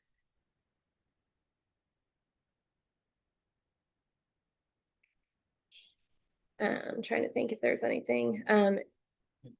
Yes, indigent attorney panels. So yeah, we're spending a lot of money. So we have the contract for the panel expenses, but then the court is still using off panel as well. So we did bring the cost down by switching to the panel, but we still have, now we have both of those costs. So we did budget $700,000 there. This, I want to explain why this is so high and why I'm only budgeting $60,000 for the accountant and auditor fees. So you guys might recall it took a while for our 2024 audit to get done. Yes. And then also, so that's 24 and 25's costs. And also that's part of all the W-2s we had to refile because of the incident that occurred. So that was a lot of our budget, more than our budget. So everything else pretty straightforward. And then I kept budget stabilization at the same 4.25 and not increase that. So any questions on that? Okay.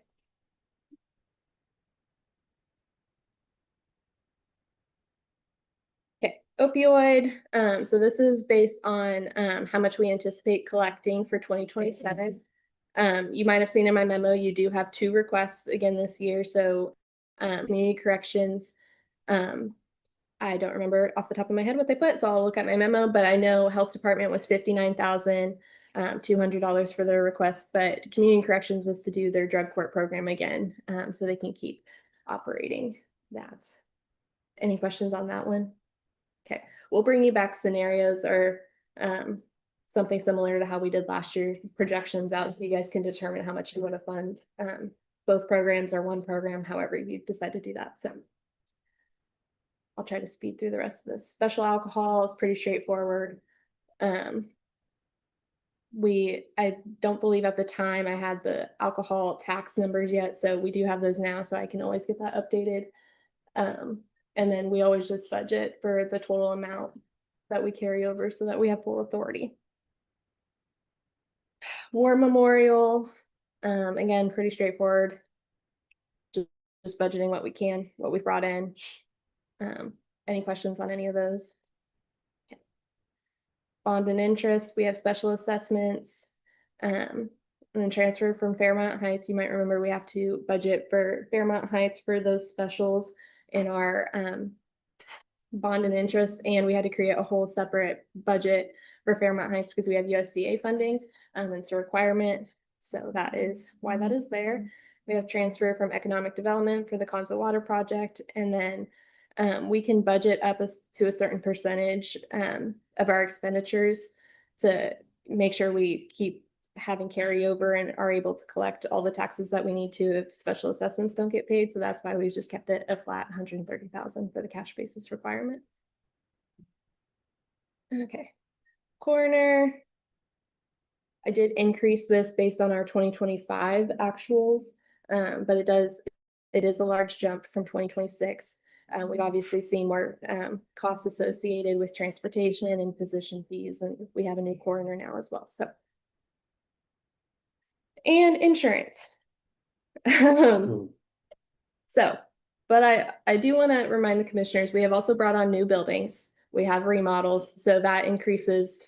It wasn't as bad as I thought it would be. Yeah, it's and department heads, I'm sure that are listening would be happy to hear that our vehicle insurance for this year was actually the same amount as we paid last year. So we're very happy about that. So okay, any questions, anything else you want me to adjust? No? Great, thank you.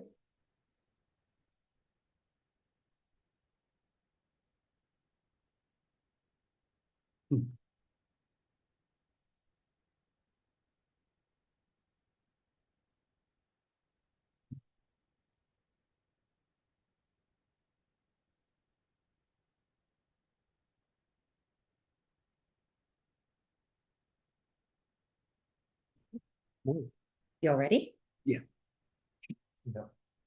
Good morning, Commissioners. Catherine Hensler with the Riley County Historical Museum. First on my agenda items to talk about is a commission agenda report.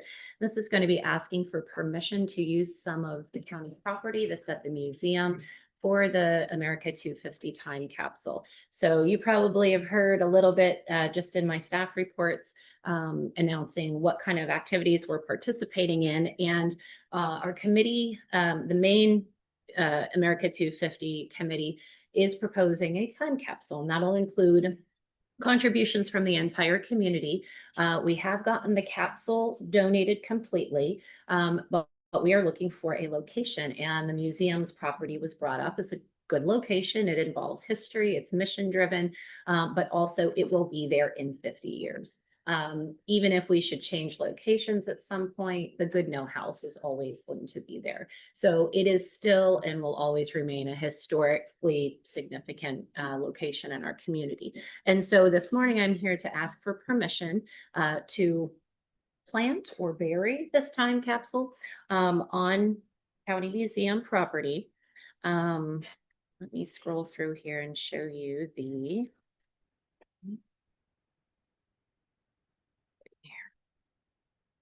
schematics. So we've identified a little island next to our parking lot. It is not being used for anything right now. It is covered in grass. It doesn't have an irrigation system, so it's a scrubby grass. It's got a curb around it. It's not beautiful, but nobody notices it. So this is a location, an overhead map, an aerial view, and the proposed location is circled in red. It is a rather nondescript. We do have to mow it right now, but other than that, it is not getting any attention. We have already called and talked with Kansas Call Before You Dig 811, and all the utilities have been cleared, so we do not have any utilities at this location. This, the flags that you see in this photograph are noting that the companies have been here and they listed okay, so it is okay to dig. So we don't have any infrastructure underneath that would prohibit or create any issues, but we would certainly like to ask your permission to use this. Do you have any questions that I could answer? Is there any kind of MOA or anything with America 250 on how, I guess, not, the idea is obviously we're not gonna touch it for a very long time, Yes. but I'm just curious if, you know, do we have some sort of duty to, I don't know, ensure that it stays in place, nobody messes with it? I'm just kind of wondering about any obligations that we are taking on. Sure. So there is no MOA or MOU at this moment. It is probably a good suggestion that we look into some sort of formal agreement. So the proposal is that it would be dug up and opened in 50 years. So 2076 would be that timeline. So it would very likely be that the majority of the people sitting in this room, except for maybe my super young staff, will be here in 50 years. So it is an obligation that we would be taking on. Yeah. And I'm just trying to think, of course, my lawyer brain is telling me things, and that would be, you know, if we were to move, is there a way we're gonna know? Let's say we have to sell the property in so many years or whatever happens, that we know that it's there, that if it needs to move, what are we gonna do with it?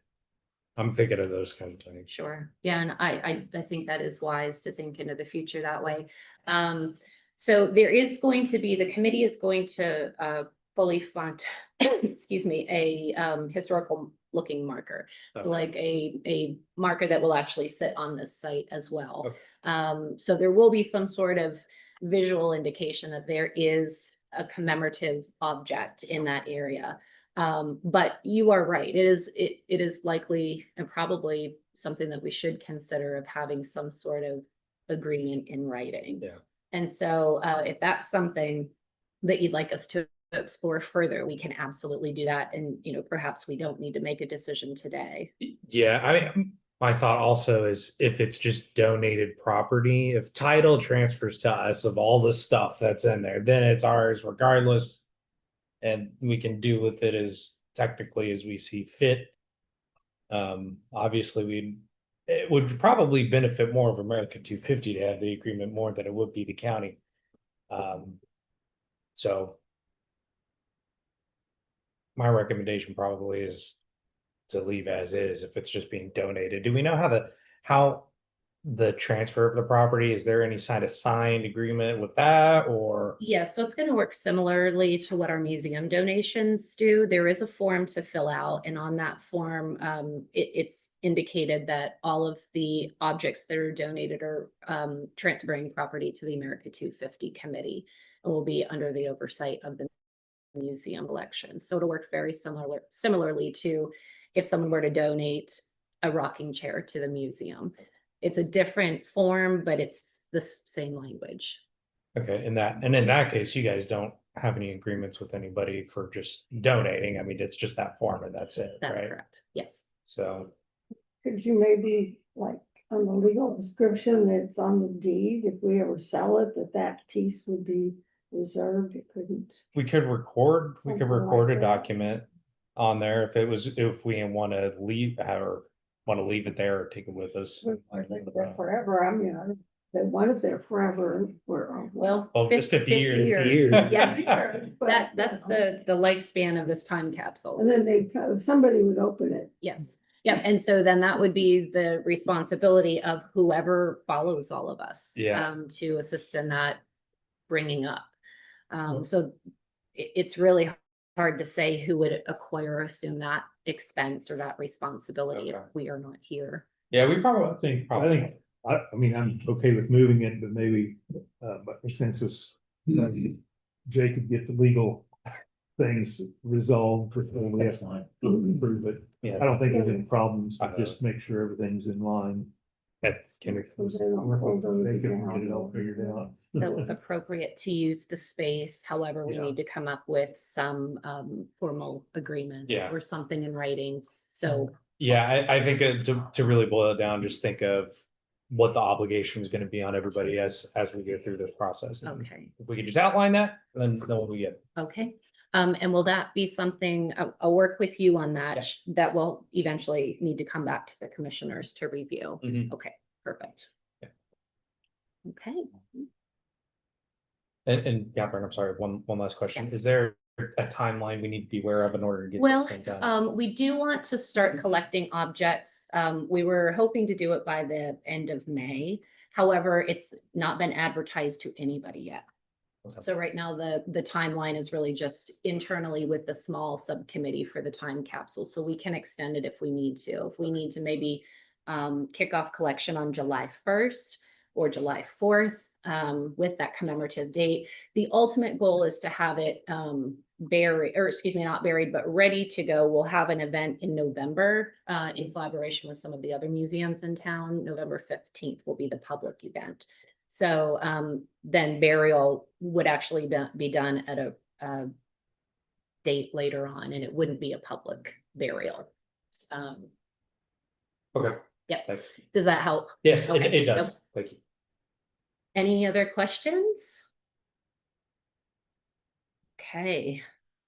Or will we proceed with the decision at this time, or we'll come back later with another car? We'll do that. Yeah, Okay. that's fine. Yeah. Okay, Legal things for the. great. Thank you. Okay, we'll just jump right into this, and I'm sorry that took a little more time. Partially my fault. Okay, so thanks for the opportunity to chat about budgets this morning. It's always the most exciting time of the year. As you know, at the museum, we really do our best to keep costs low. We really appreciate the support that we get from the county. We also want to take time to thank the Historical Society. That's our private nonprofit organization that also contribute towards our budget and help us do some of the creative things that the museum puts out.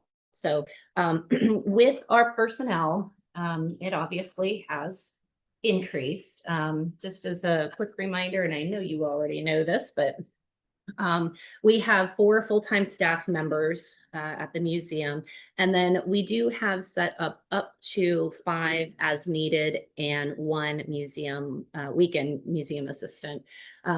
We did increase some of those hours last year. I'm asking for any new positions this year. However, costs have gone up, and so our personnel budget has increased. However, we are not planning on adding any new positions. So you can see the cost here. You can see the increase. It's about 21,000. Moving into contractual services, things that we can control a little bit more. We have increased slightly. There are some areas that we did not budget or we cut last year. And I would like to attempt to bring some of those things back. And those are things like postage. We don't have a lot of expenditures with the museum, but these are things that really do help us out just in the operations. One of the line items is that office equipment rental. You'll see that that was not something that we have utilized in the past, and that's because we've always used a county-owned printer that died about 1.5 years ago. And this past year, we did have to bring on a lease. So we are just now utilizing this line item instead of 2410. You can see, down at 2410, we have expenses and budgeting for 25 and 26. We just basically shifted that number up to the other line item. So nothing new, it's just being found in a new location. And so also I wanted to point out 2430 computer software maintenance and support. You could see that that has been a consistent line item that we have utilized in the past. We're not asking for anything in that line item. However, you will see it show up in capital outlay under 4060 computer software. Looking at the description of the line items, what we are asking for actually falls much more succinctly with computer software than the maintenance and support. So really that is just moved to another line item. We didn't completely remove it and we didn't add a new one. It's just shifted locations. Another area that I am asking for an increase is lodging and training and registrations. Our staff, we always attempt to send them on professional development opportunities, conferences and things of that nature. We did have to cut last year. We were only able to send 2 of our staff members to a conference where the others stayed home just to make sure we were, not exceeding expenses. So I would like to bring that number up again. It is a little bit higher for training and registrations. However, I'd like some more opportunity for our staff for these professional development opportunities. So you can see that our total contractual services have increased. The exact number for its increase is 2640. And moving into commodities, we are also asking for another increase here. Really, the big area is other supplies and materials. That's the area that we purchase artifact conservation and storage materials. So as you know, our team is working very efficiently with cleaning out the spaces of backlog at the museum and at some of our other storage areas. So we do expect an increase in needing some of those storage and packaging materials. That commodities has increased by 700 over last year. And then, excuse me, moving into capital outlay, we really haven't utilized this much in the past. And so this year I am asking to increase a little bit. So furniture, that amount is just covering some rolling shelves for our storage space. We have been purchasing some through the society, but it does ultimately end up in county museum, county property. And so I would like permission to purchase some additional shelves. And then of course that 4060, the computer software, you'll see we haven't budgeted for it before, but that's because we were coding it under another line item. It is better suited for computer software rather than maintenance. So overall, if we're looking at the overall budget, it has increased. It is at a percent of 4.97 increase currently. So I will always say my team, we're very happy to work with you in getting what you feel is a manageable budget. We're always up for a conversation. Do you have any questions right now or any suggestions that I could start making immediately?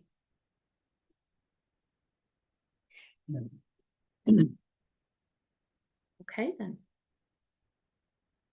I believe that concludes my report. Thank you. First, you have John Ellerman. John, past your time. You said yes.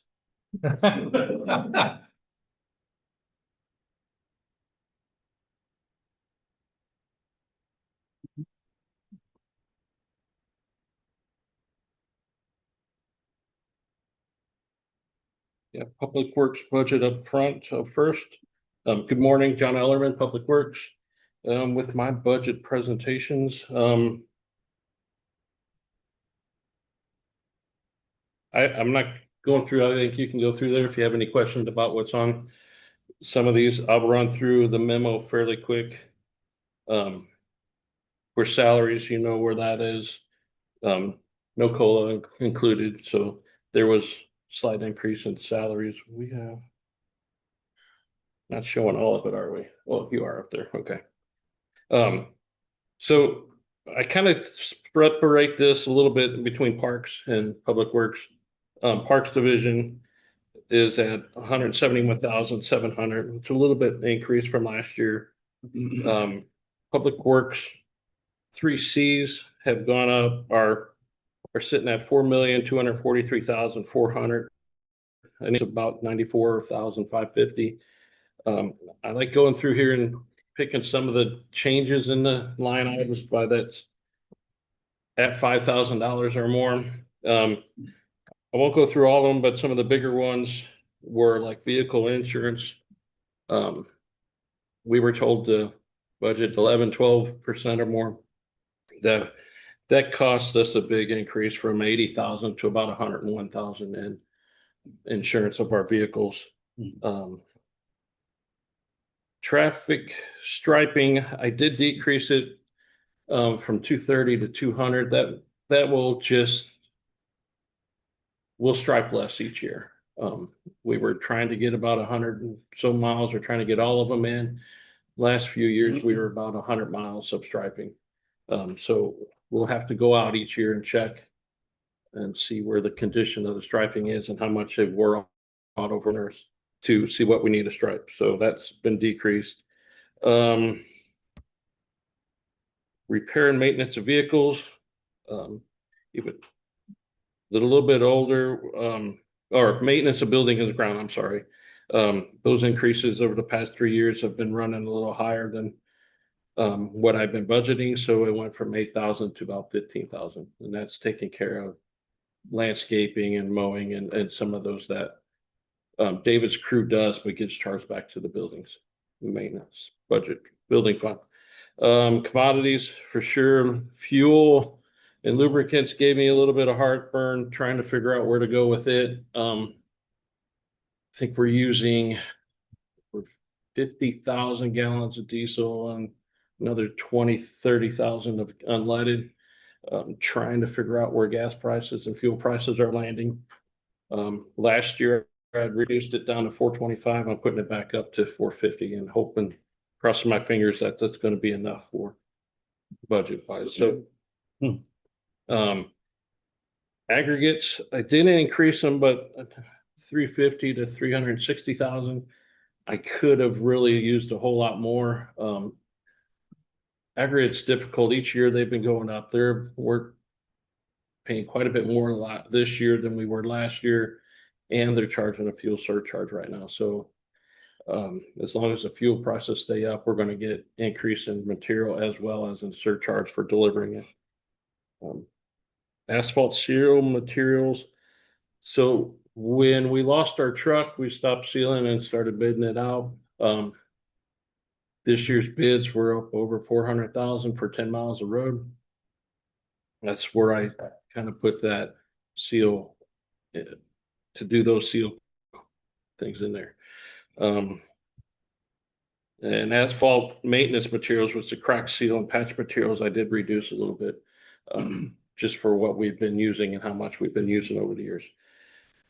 The other big one, I decreased it some, but that's only because we still have sales tax money that I can offset overlay projects with from budget. So overall, I've got an increase of about $100,000 in the 3 Cs, leads to about a 2.3% increase. And with salaries without COLA, we're at right around 3%. So I tried, I do my best trying to get in there and keep us where we need to be. The only place comes anymore is reducing services. And we try not to do that as much as we can, but that's about the only other place or that I can do without doing it. I mean, every other line item is a little smaller. That doesn't add up too much. County building, the numbers change from line to line, but I didn't increase that budget at all. I left it stay. I think we can do some of that, especially with HVAC CIP projects. That'll help us kind of offset some of those projects that we are issues we have with building maintenance. So I'm sorry, but did you have any questions about Public Works as I keep moving on? On insurance, didn't you just say, Brittany? Didn't you just say vehicle insurance didn't increase? For this year, so we would still want to project, sorry. Oh, from 5 to didn't increase. Yeah, Oh, so. okay, so, okay, I Yeah. just misunderstood what you. Yes, I'm sorry. So our coverage year goes from April 1st, 2026 to April 1st or March 30th, 2027. So we're still projecting that next year it could increase, but this year, Misunderstood what you said. yeah, I'm sorry. Yeah. You're making me look bad. So on buildings, like I said, most of the line items are the total budget's the same, the line items have moved around a little bit. Here, we're gonna here's where some of the changes came in was we added Leonardville last year, the new EMS station.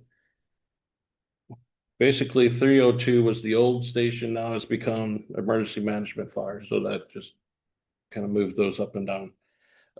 Everything else stayed the same, so we're running about 402,000 request, which was the same request as last year.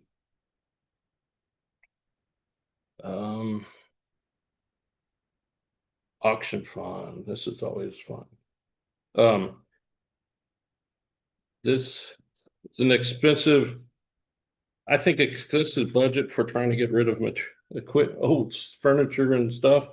I budgeted for what I think we needed for having an auction this year and what we might have next year.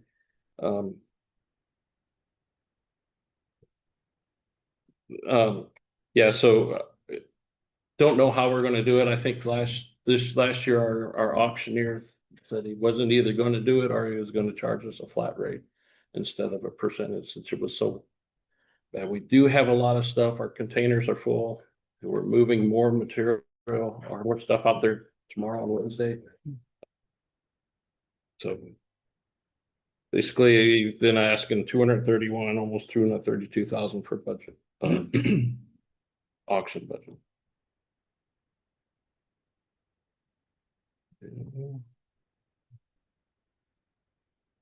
0.2 sales tax. Just budgeting what we're estimating getting in.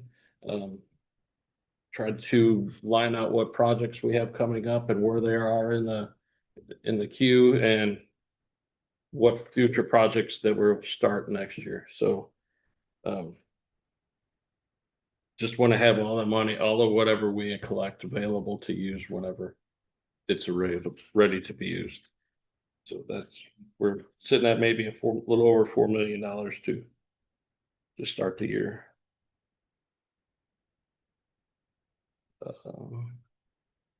And of course, the 0.5-cent sales tax, basically we're just using up anything left, and it's all getting used right now for the Marlatt road improvement.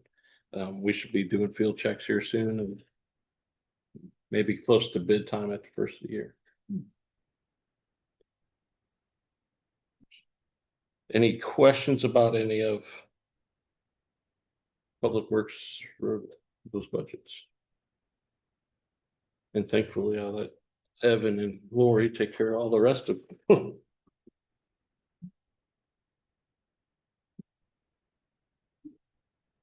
You got that with no questions? No. They're coming later, right? Yeah. Smart.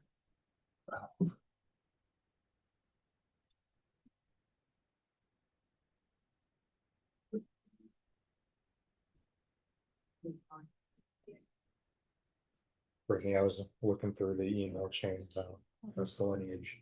If you want that, Yeah. sure. And I seen the email and I didn't realize it's like Jason Hanson, not Jacob Hanson. I was like, I don't remember writing this email before. Yeah. John, be First, visiting. I got that. Yeah, what's going on? Well, in case something happens. Got my go. Yeah, I can understand. I'm sick, I can't do it. The next person bringing in is like. Yeah. Everybody. Not the time. Yep. Yes, even though. Yep. I had the same feeling. I take it, I should have gotten it. So what did I? Yeah. Yeah. No, that's what, you know, Yes. I know, but You that's. know, and I didn't realize they were putting kind of money in every year, they should be money. You know, we should be money ahead of us, 'cause it's like an increase of about $4,000. Yeah. Or the You got county it. center, Figured out. It'll take me some time. I pay for. And one thing, the only thing I get is dental. Yeah, I do dental and vision. Are you ready for me? Yeah.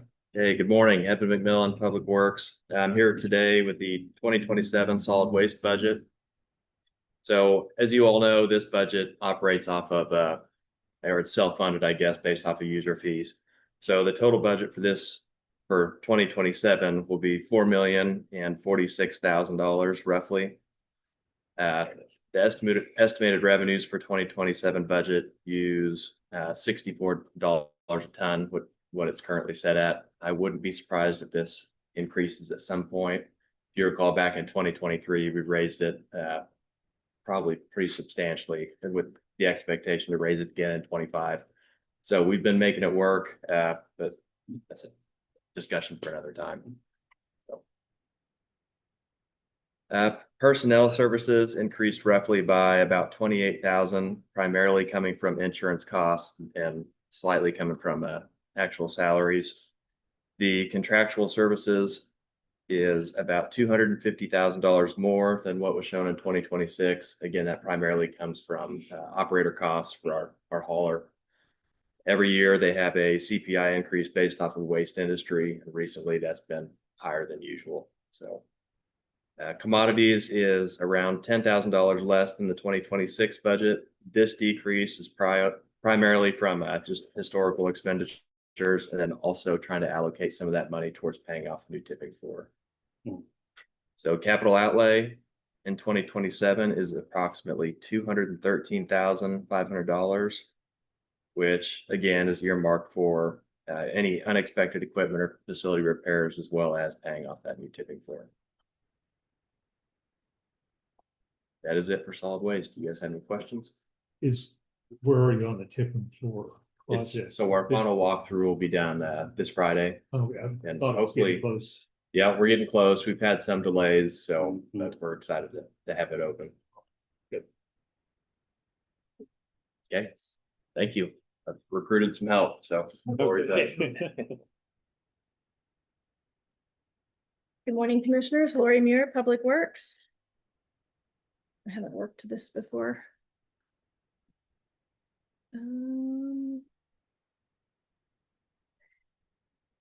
Okay, unless you want me to go through each and every one individually, I was just gonna highlight it.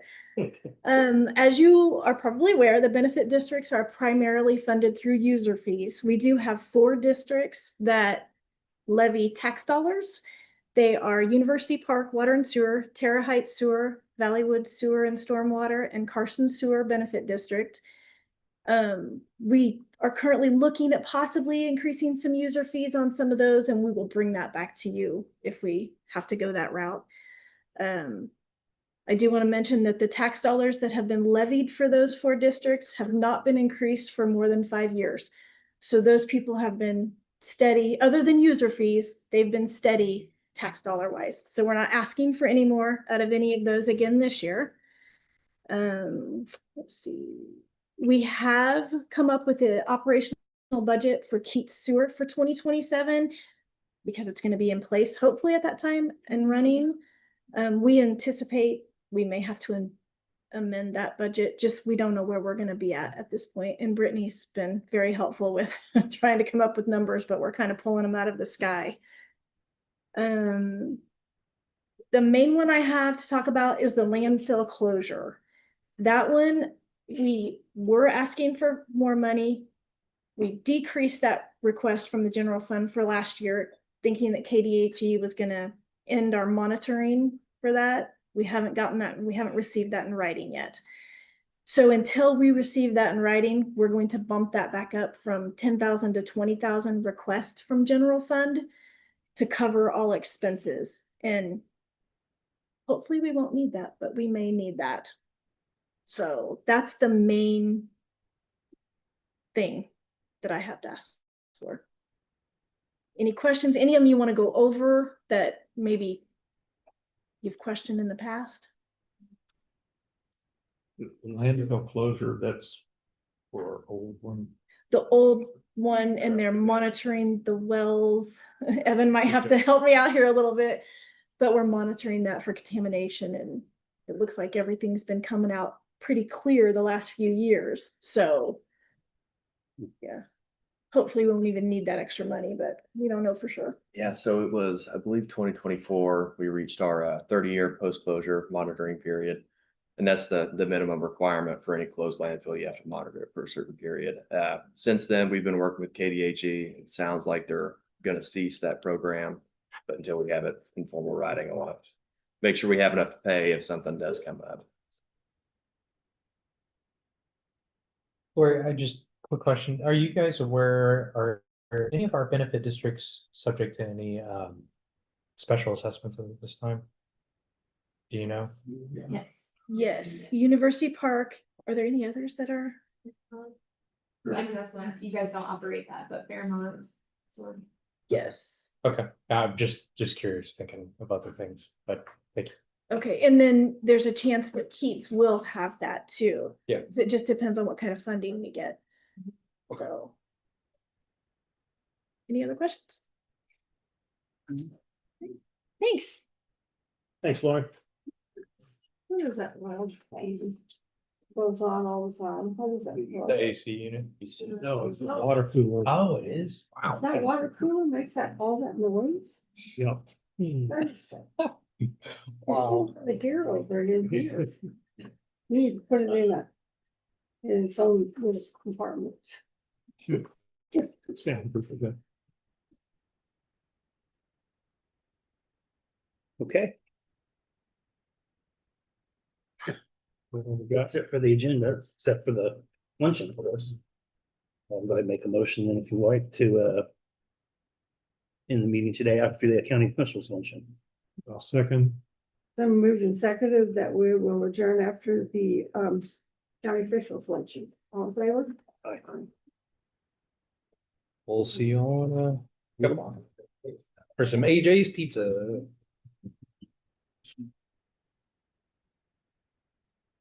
That water cooler, that goes off all the time. What? That water cooler has gone off about 20 times this week.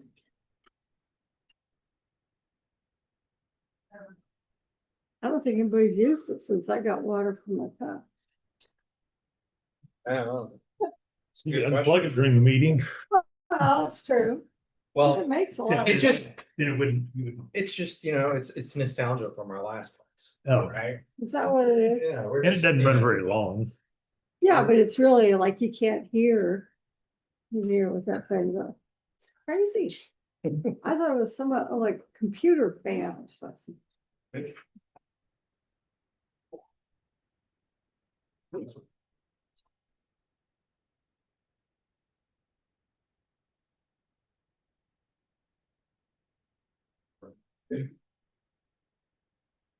I think. Are you still going on this? Probably.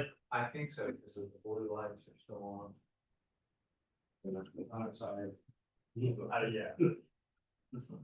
You have, is this your, are you guys coming back?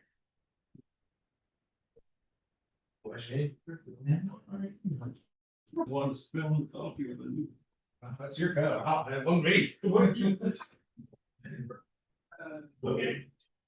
How's it going? I gotta scoot pretty quick, 'cause I got a meeting at 11:30, I gotta run home and do a couple things, but, You're gonna come to the county officials then? oh, I don't know, am Well, I it's- invited? I've got 11:30 actually with. It's an open meeting, so. Oh, is it okay? I've got an 11:30 with, the president of the Intrust Bank, Oh, okay, Harry, it's kind of sent me his way.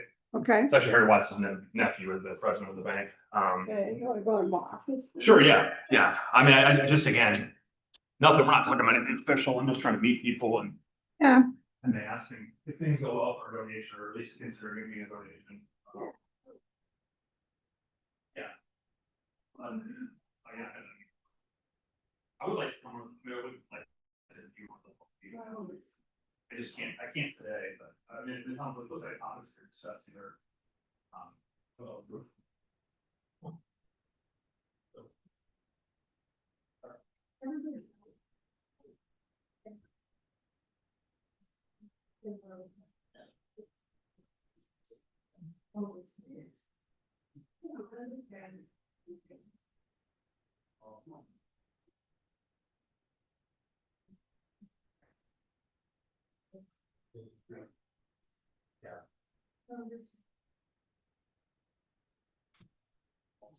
yeah, I don't know.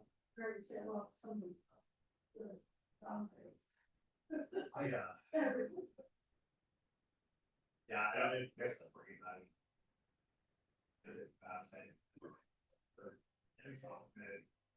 But some, yeah,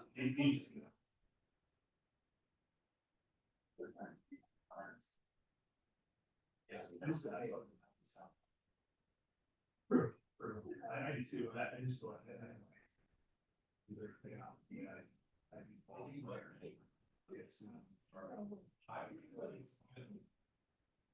Yeah, well, that's true, I mean, it is the thing where, yeah, I'm gonna give you assessment. Yeah, true, but.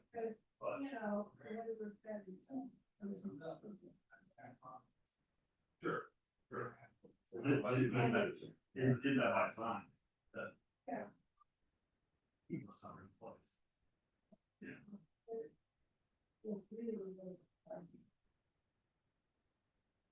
I've seen some data, and I didn't work with the same averages. It's around 40,000 or something. Sure. Yeah.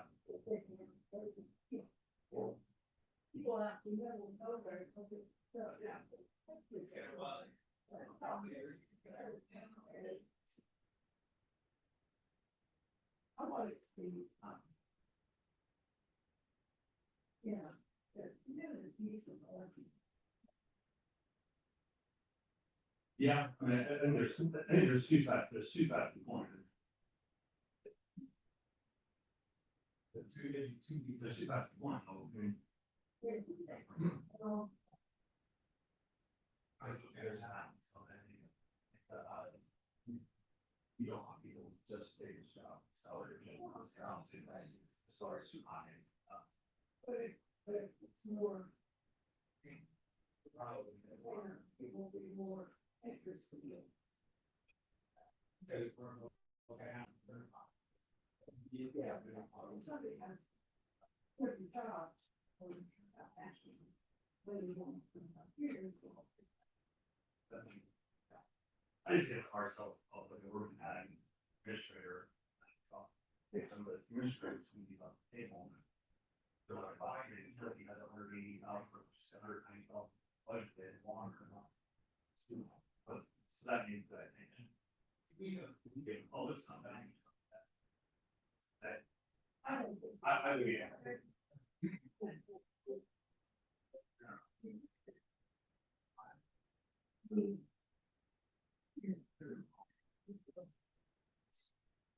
Exactly.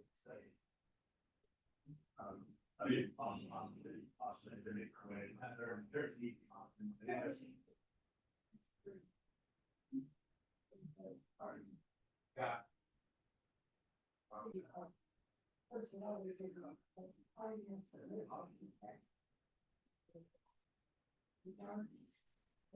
their people. One more person. Under and the ministry directly there. But the other one, their directors. Yeah, that's fine. That's another thing to see if we need that person. I think we also. Either. Yeah. I'm there. Right now, they're in certain things.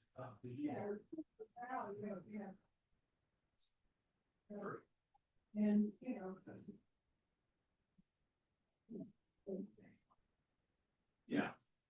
So. Yeah, we'll, our doctor, as soon as I, like, I was more reality. Yeah, I. So there.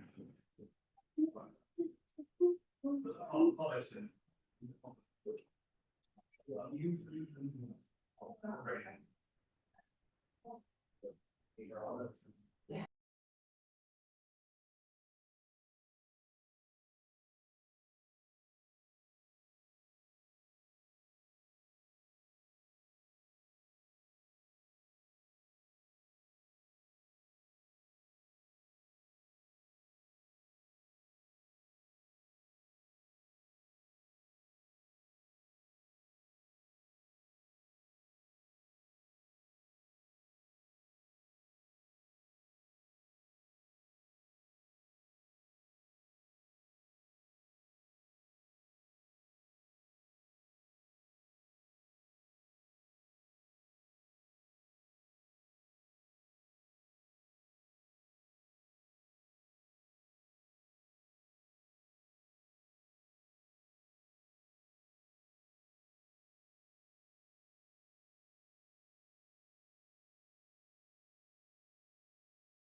You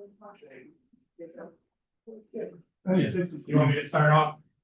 Yeah, yeah. I think we'll see your profit. Cora and retention schedules is mine. Is that what we're talking about? I'm sorry. Okay. The reorganization, representation, Very good. Okay, so I'll talk about Cora here for just a little bit.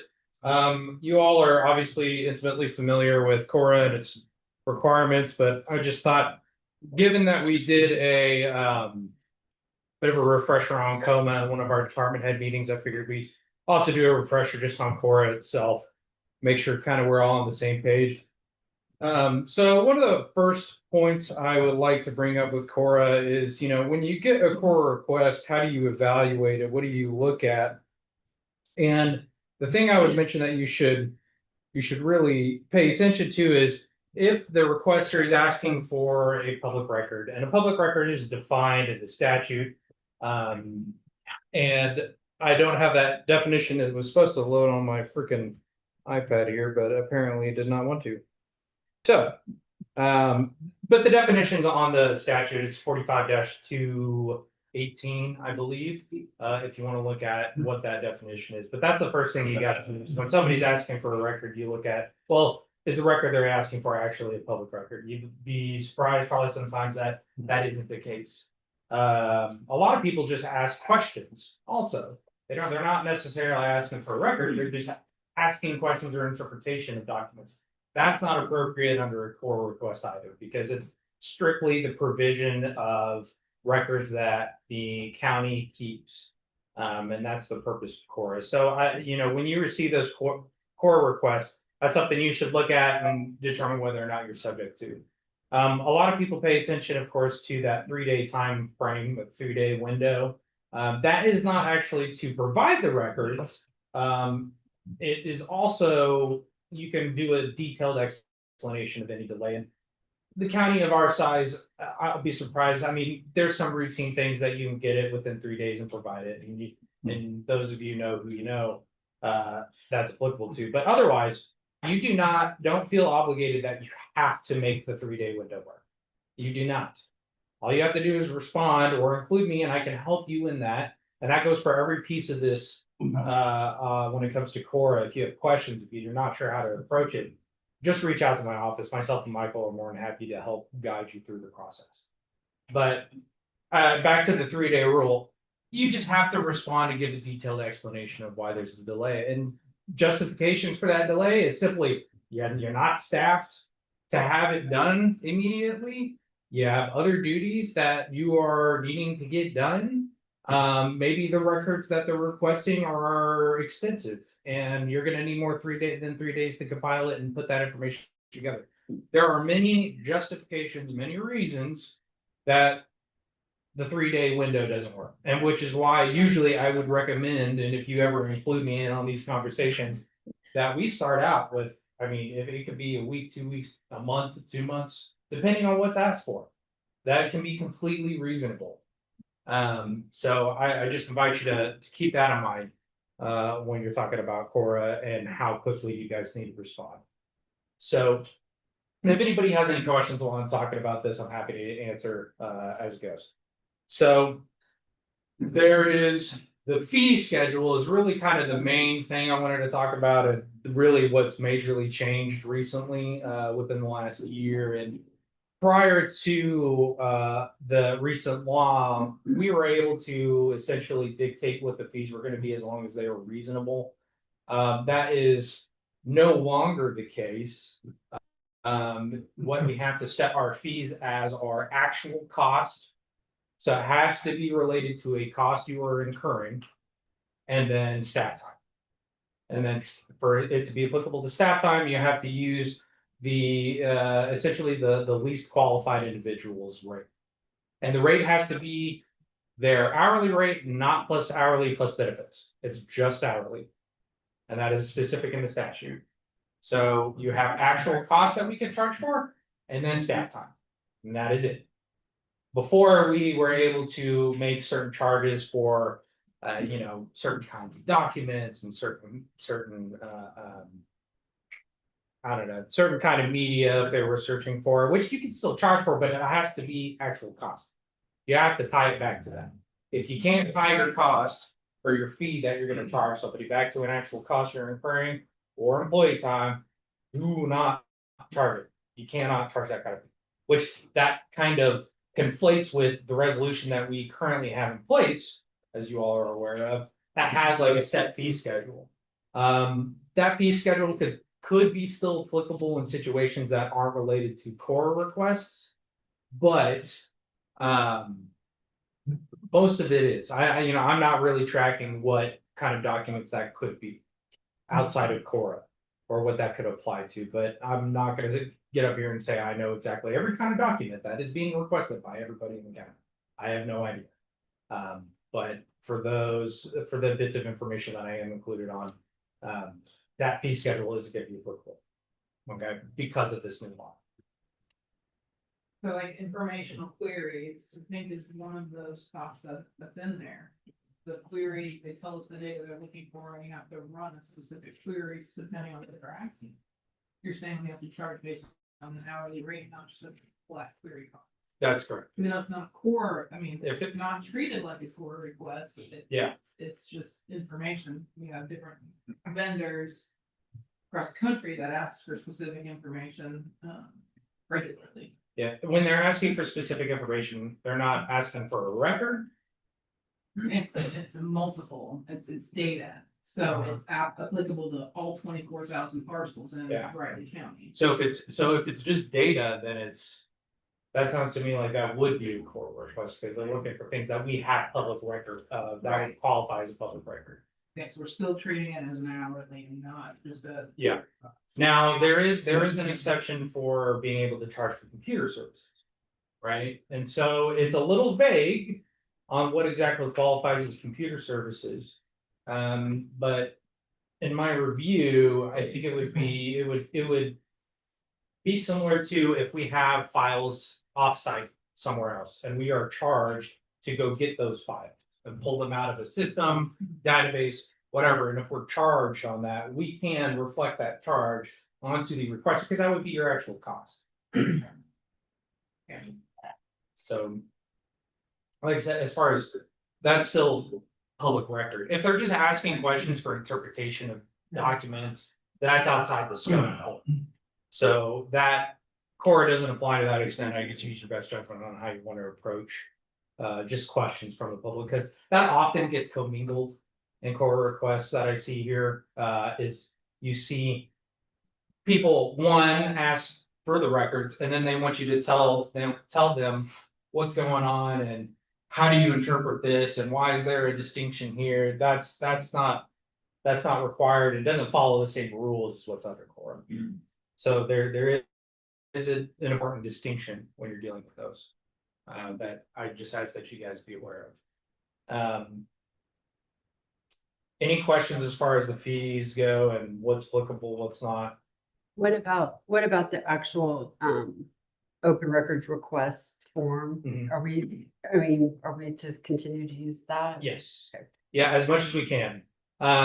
You may have mentioned before, or you may have seen before that I spoke that not just because it's not on a core form request doesn't mean that it's not a core request.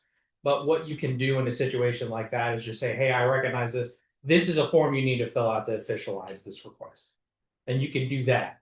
You just can't ignore it or treat it differently than a core request. Does that make sense? Okay. Would that also be considered your reply to administrative license? I mean, it would be a part of that because you're asking really for them to go through the procedure of filling out the form, which we are allowed to do under Cora. So arguably, you still haven't received that request if you're asking them to proceed with the actual form. So yeah, a 3-day window wouldn't quite, it'll only start when you receive that form back. Okay.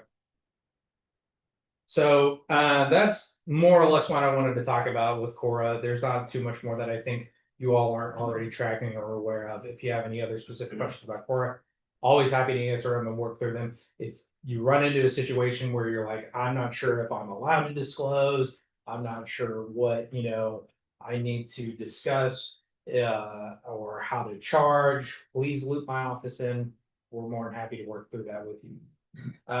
The other, Just on that is Mhm. the standard for, I mean, there's a minimum of 50 minutes, an hour. as far as staff time charge, so there's a difference between you provide initially an estimate of what time it's going to take.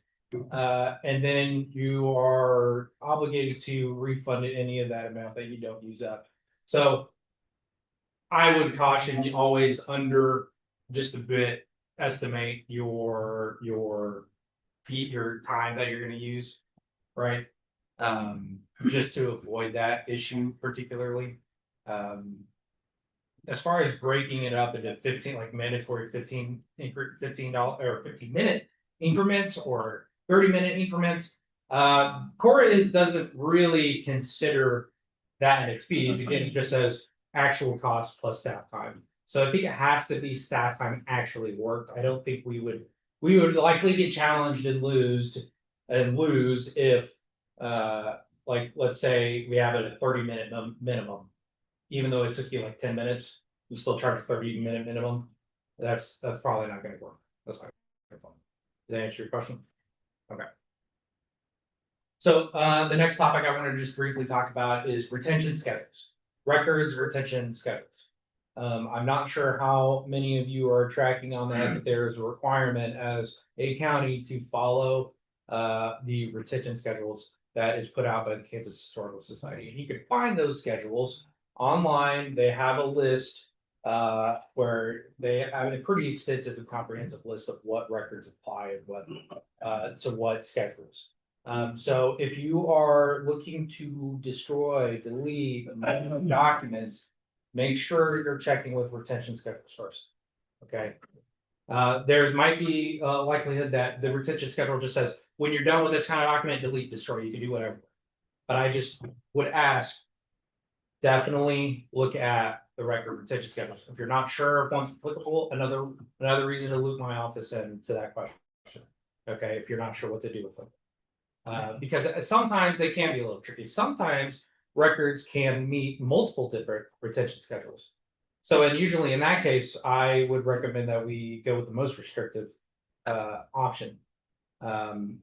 And so, you know, again, it can go from destroy immediately, delete to retain permanently.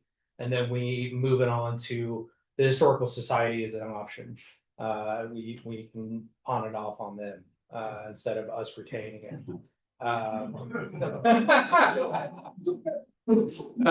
So and that's with the state. So I just really wanted to, I know some of questions have come up recently in some departments about record retention and whether or not, hey, we should keep that. I'm not sure it was terribly clear that we do have to follow these record retention schedules. And I want to make sure that everybody's aware and we start checking, we determine we need to destroy documents.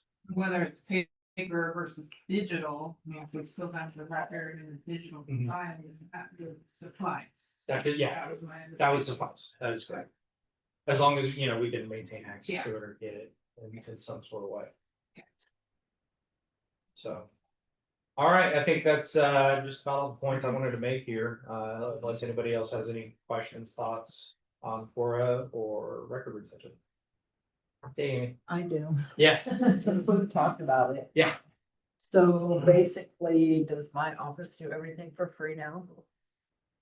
We're gonna have to review exactly all the services probably that you provide consistent with it. The interesting thing about registered deeds office, so you have a very specific statutory fee schedule already in place about how you're gonna charge for certain things. I'm sure you're tracking that overrides. So when in Cora, it says, here's the fees that you can do, but if your fees are prescribed by law elsewhere, you can go by those fees. So, I mean, the recording fee is set by statute, but everything else. There's a ton of fees. I found a statute not long ago after our conversation that had a whole list of items that you charge for in the registered deeds office, and I can find that and share that with you again. But because of that, I think a lot of maybe what you're wondering, what you can charge, it's already dictated by statute. And then as far as matters that would be considered Cora requests, I think you're just gonna have to sit down and figure out whether or not, you know, if you're gonna provide those kinds of services, you're gonna have to be realistic with timeframes and what you're gonna charge for them, and whether or not people continue to want to go down that route. You know, they're gonna have to be the ones making that call. Or utilize other services that we have available. I know you have online services, software that you use as well, that people can use in lieu of. And that's that's another actual point I would like to make too. Sometimes the easier way to do things, and like when I was at the state, was just to put records online. What we did often was like bid documents. That like goes through John's office here pretty consistently, is that we would just, if we knew we were gonna get these requests, just put them online, let people pull them from there, and then you don't have to mess with them. You can, if anybody asks for it as a core request, you can say, hey, go check out the website. And that's perfectly applicable. Or perfectly appropriate. So. Any other questions, concerns, thoughts? All right. Thank you. Did you have something on the church? Oh, I was gonna mention that. And I don't know if everybody was tracking. I think I might have said it during department head meeting, but the First Christian Church, the litigation is completely done. The Supreme Court decided not to take it up. So now I get to work with Catherine on finding out what we can do with the property and how easy that process may or may not be. And how we can move forward. So really the question is thankfully back to commissioners at this point. What maybe you all would like to see done with that property?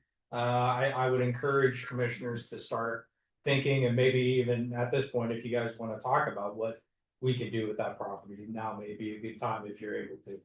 But if you haven't considered it, of course, that's fine as well. But it's back on you guys, as far as the First Christian Church goes. Thanks. You're welcome.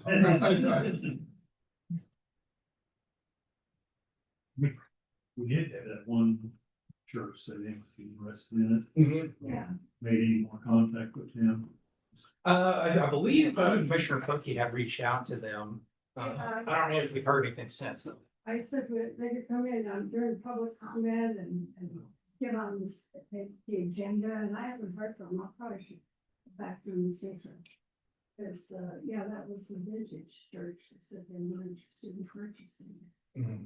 And we could go if you guys decide you're done with the church and you don't want to deal with it anymore, you can perfectly go back through a bid process, maybe not as restrictive as the one we did recently. We could go through and reevaluate that if you want to sell the building. If that's the route you guys want to go, that's definitely an option. So we can sell it, we can maybe see if we can do anything else and go through.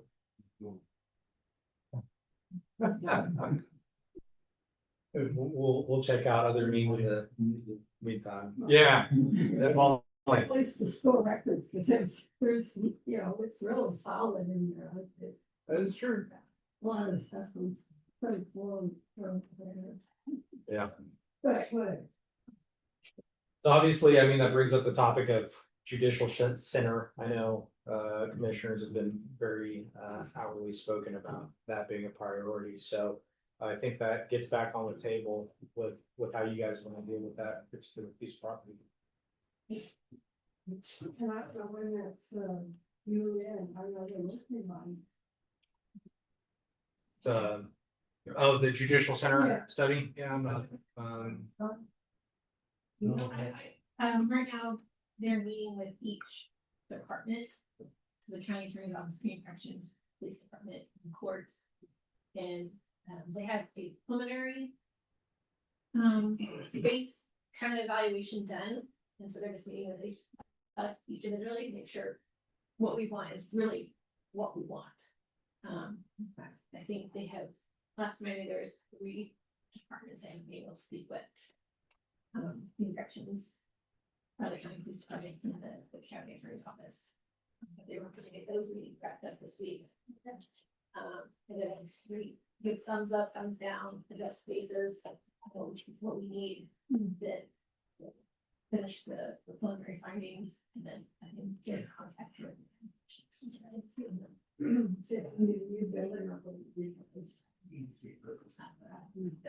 from what I've seen so far, there's there's not enough space in the current courthouse to reconfigure it.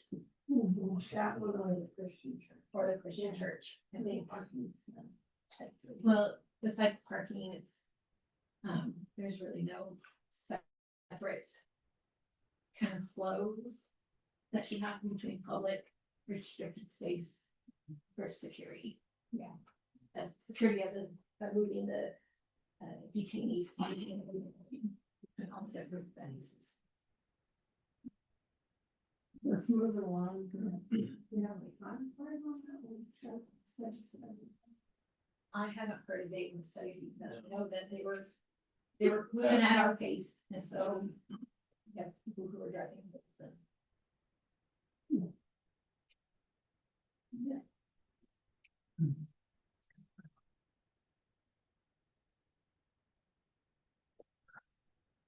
Anything else on that?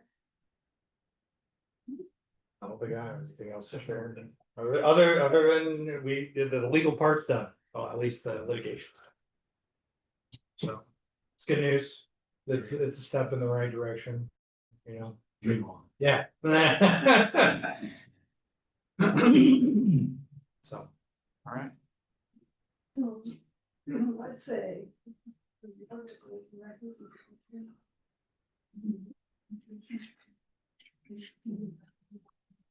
Yeah, anything you want to add on the administrator, things of that nature? Well, you know, we have, but we're close to getting the job description. We've got about the other meeting on that. And at that point, we will have to, you know, figure out, well, we're working on the budget already. We're gonna have a preliminary on the budget request from that office. So it's being worked on. It's taking time. I know everybody's frustrated with time it's taking, but we want to make sure we get it. So it's workable for county. Once we get all the ideas and the job description and we need to figure out where we're gonna put all these things. How we reconfigure what we've got organized for the go. And how that works the rest of the county. So we're in the process, and I know it's frustrating, but it's taking some time. We want to get as good as right as we'll never get anything perfectly right. We'll get it as good as we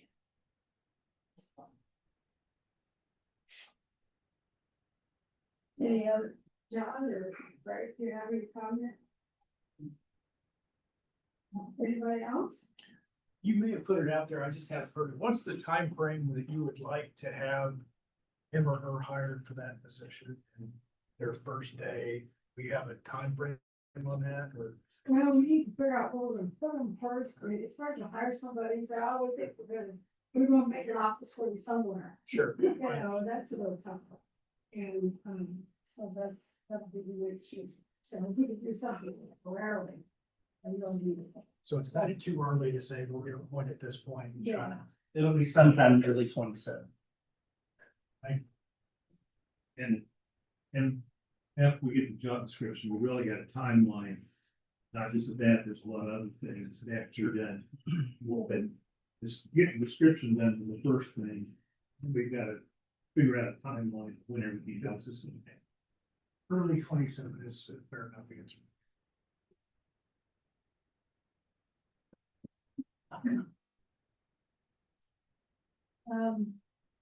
Let's see, anything else on any other questions? I don't know if there's other questions.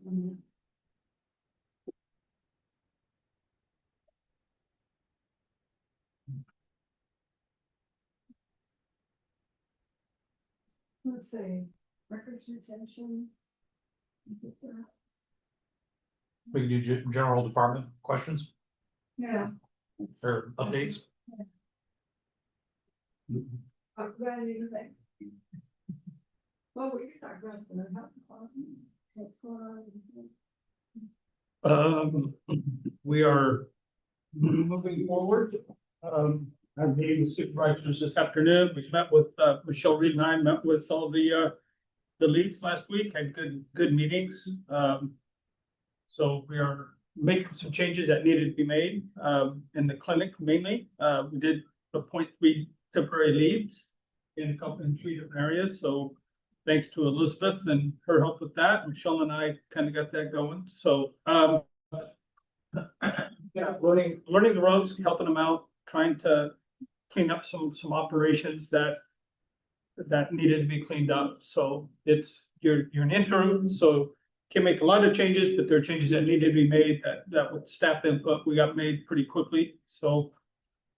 There's lots going on. Yeah, time frame on it. So, As far as what? time frame as far as when we're going to, get a lot of the stuff filled in there, end of the month. Well, that depends on the investigation and the commission. I mean, Okay. You gotta make a decision on the investigation and then you go from there. So, but I'm making changes that need to be made, I'm cleaning some things up, but, I am the interim, so, I'm being aggressive with some of the things, but I'm also trying to be smart as well, so. Anybody have any questions on that?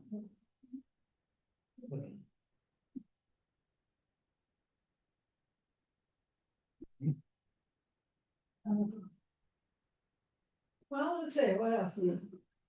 We'll talk about it. Okay. Okay, well, I guess I don't have much, if you guys have questions, so, if you're watching on Thursday, you are aware that human resources supervision will be moved from clerk's office to the counselor's office effective Tuesday tomorrow. Like that day, Tuesday. And so, worked with John and Corey and David and, say how much I appreciate their time. I'm trying to figure out the logistics of what that would look like. So I will be, at least in the interim, at least for some period of time, in the health department, the upper building on the backside where David Adams used to sit. But yeah, I think there's a room number, but honestly, I don't know. But if you come in on the backside, not the clinic on the bottom, but on the top side, it's the first office to your left. And Michelle is right now, at least temporarily, in the FCRC, in, I was gonna say the Gregor's office, but yeah, Greg's old office, so I'm down the hall from Raising Riley. And maybe, Jane, maybe we'll find some ways to synergize and get that together once things are, decided about the health department. So I think, John has organized people to help us meet on Wednesday. And so it's your office. Well, that's actually a good question. What do you want to talk about that? The access, she has to put the access to the office. So right now, there is a door right outside where my office will be, but it is locked. And I think I'm tracking it, I think David asked for it to be open, or we did, somebody, but I know you had said you had concern. Concerns we've locked that because there's nobody there to greet anybody.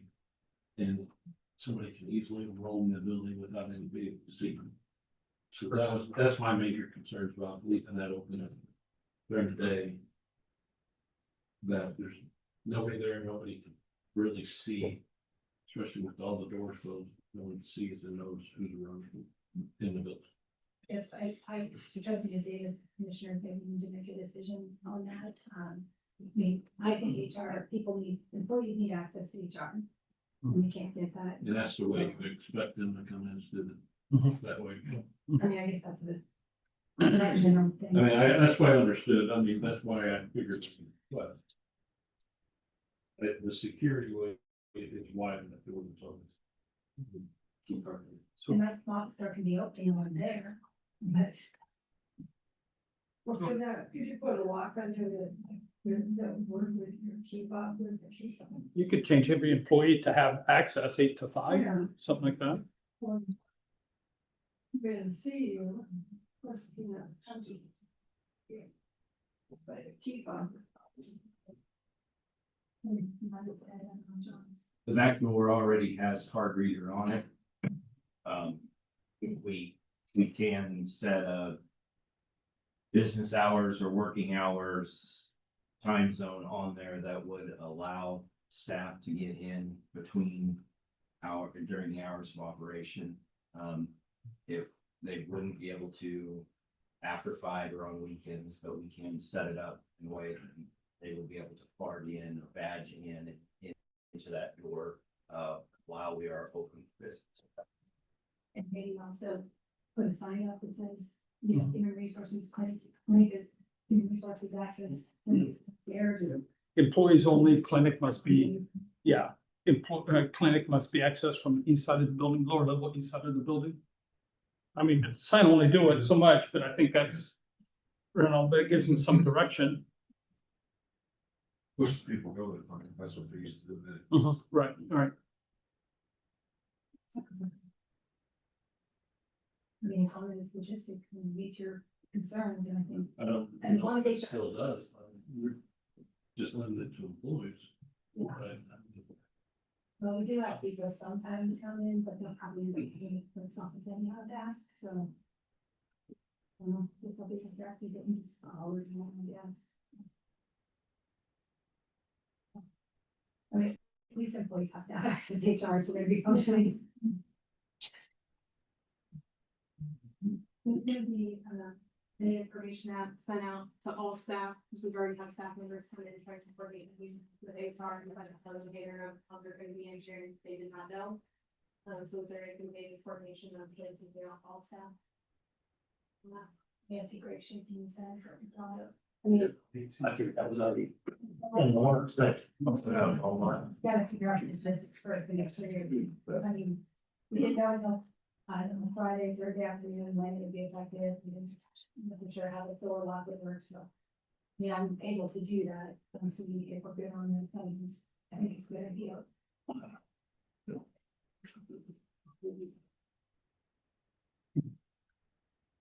I do what anybody wants, that was my concern, why that's in blocks for employees at the health department, to keep everybody and anybody else out. That's what they have in by the receptionist. Yeah, there's nobody sits back there, at all, what you could get. Well, that's what I mean, the open door is the east door by the clinic reception. Right, right. Which is how people get to us. Mhm. But there's nothing blocked getting them, they just have to go in that door upstairs to get them through the main. And physically, you'll be the only person there, so So, if. we have one. So around, you know, another closed office. But not like, where you walk in that hallway, the whole hallway, meeting room, and then down the side, there's would be no office there. And so a lot of the times, if that door was open, no one would have eyesight in that part of the building. So how will you inform employees if you're not there and you're at a meeting or something and They'll they'll have to be is there? That's what Michelle does. Mhm. Yeah.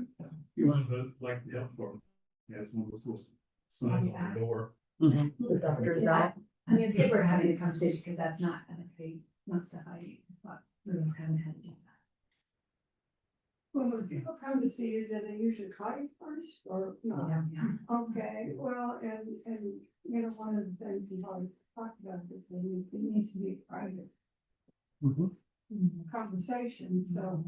Yeah, in that aspect, that should not come up, it will be private, and there won't be anyone else in that kind of area.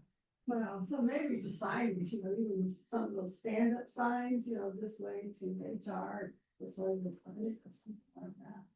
It'd be just HR. With the clinic, you don't want to be. So they can get to the clinic. Not from there. Be, you know, down the hall for the HR or something. Yep. Mhm. Right, or I'm out, I'll be back at a certain time, you know, like from my break time, I have so much clock, it says I'm back. But you can, you know. It would be good if we could tell people the problem is. But I think it'd be well, because it's not, like, the ones that are used to walking in are all in this building, so. Yeah. It would be good if it eventually, next step, to get at least the other HR staff in this physical location. I'm sure we'll come back.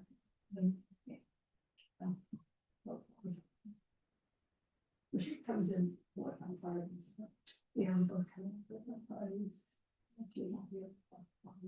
Oh, no, right now she's permanently temporary, she's full-time temporary. Yeah, I thought she was gonna come, the one schedule she had, but she would be in your office. Right, boy. We haven't, so, I think she had vacation last week, so maybe that's. Yeah, so, yeah. A lot of moving parts, yeah, so I'm not sure. So yes, I can put a sign on the door. If we can do access for staff. And just do that's what call.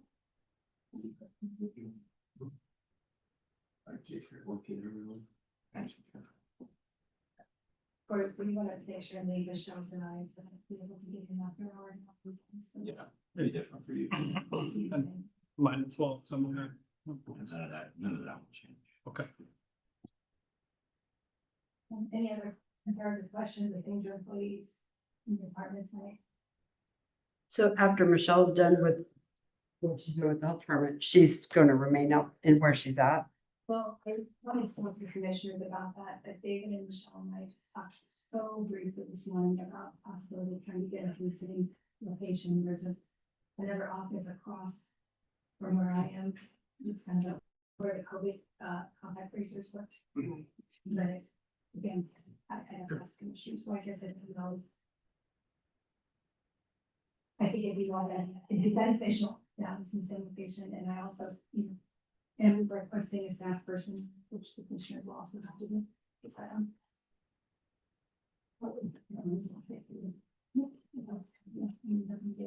Yes, that would be good. Sorry, see what's what the way.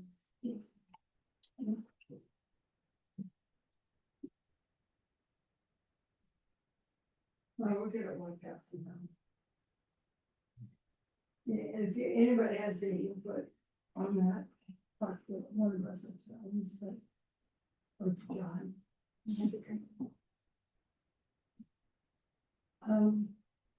Anything else we need to talk about? Question?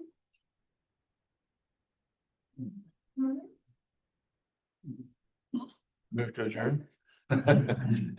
For anybody that's wondering, I think I talked about it during department head meeting, but I know criminal nuisance was a thing that we were really trying to push, and we got that new law for it, and we've been going through that. We had our first trial come place about 2 weeks ago, was it? So we're waiting to hear back what the results are, but hey, we're working on it. We're working with Amanda's office to get people to not have freaking junkyards in their yards. And so we're making, I think, good progress on that. They're moving on. The one on 77. 177. Which one are you talking about? Just make sure. Honestly, Across by the car place. Oh, yeah. That one, there is a diversion agreement in place right now. The thing with that particular piece of property is the way it's zoned is that it still can be used as car sales and for light repair. What it can't do is be like a salvage yard, so it can't, and heavy machine repair, so it can't, which is, they definitely been doing that. So the reason why I say that is because what the end result is going to look like isn't necessarily probably what maybe people are hopeful for. And that it just no longer used car shop kind of in between. It's still gonna be that. We keep getting inquiries about, can we do this and can we do that? They've called EPA on. For which drives us into the middle of us not doing so. Is this the one where they're driving semis in the ladies' yard? Yeah. Got us in business. Yeah. So the township one will put a guardrail or barricaded from the fence. You can't do that. But I'm not gonna do that. Yeah, I mean, fair, it's an interesting rep in the issue of you have that ladies that abuts the property and that. I mean, my understanding is that this guy doesn't even actually have a driveway. It's not classified as a driveway. You can't just have you can't just drive across the what's where, ditch, just like, yeah. There is a ditch. I mean, yeah, there's nothing. Driveway. Right. That he's been using for driveway for, so. Yeah. He needs to, I guess, that's why they would put up the guardrail, right, to probably. But they also, a lot of them use it. Yeah. So I haven't heard that in particular issue hasn't percolated into my office quite yet. So, It was, because we advised someone to talk to you about what's legal, what they can do legally, and what they. yeah, makes sense. And as far as putting a barricade or hollow dirt from the driveway, I didn't feel comfortable. Approved. Fair enough. I wouldn't do it. Yeah. Makes sense. Well, interesting. That one continues to be the gift that keeps on giving. But other properties are going well, and for all intents and purposes, that property is improving. And he's been on a diversion agreement, continues to try to work with us through it. And that's really what we want, is just compliance and people to get there in a meaningful way. So it's happening. Have you? Yeah, that's appreciated. I'm gonna quit. Well, honestly, pretend being. Yeah, I've heard Allison Kravitz say, the commissioner a while back about, parking out at Seco Park. And just while there's multiple of us in the room, my influence is, just a quick update. The city did meet with us. For those who don't know that, we're in charge of reservations at the fairgrounds. And the city emailed us a while back about parking, like, I don't know, lead over from the baseball field up into the Riley County Fairgrounds parking, specifically when there's like livestock shows and such. So this is an update. They did meet with us and had a few ideas, proposals the county can do or they could do on their side too. So here's sometime we'll be meeting with Riley County folks like John and yourself from there to talk about those ideas. But I'm just going to report from our end that when we have groups, we have exchanged our schedule with the city, so they know when we have big events, we kind of know when they have big events. And so we haven't changed any of our policy in the contract, but we just let the people know they're coming in and saying, hey, we know you have, just FYI, there's a big baseball tournament this weekend. And that way they just anticipate other traffic in the area. So we haven't changed any policy on our end or anything we're doing, pending a meeting with Riley County officials, but we're just been communicating to our groups that there is increased traffic and visitors in the area compared to previous years. So. Mike, real quick, we've had a beautiful, beautiful spring so far. I'm very grateful for that, but the state started mowing roadside mowing today. We'll start roadside mowing next Monday, so just people have maybe some concerns when the mowing's gonna get done, and just as you travel the county roads, please realize or tractors are gonna be out in bounds.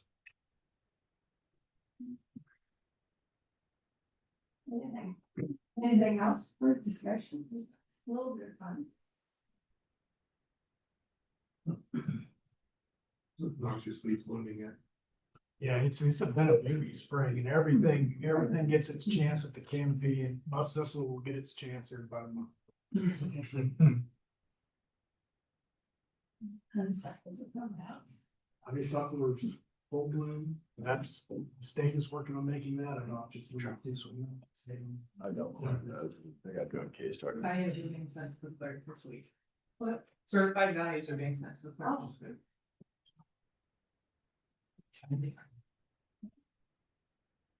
This will be, I'm anticipating the next couple of weeks, we'll run up the bid for remodel upstairs for IT, GIS.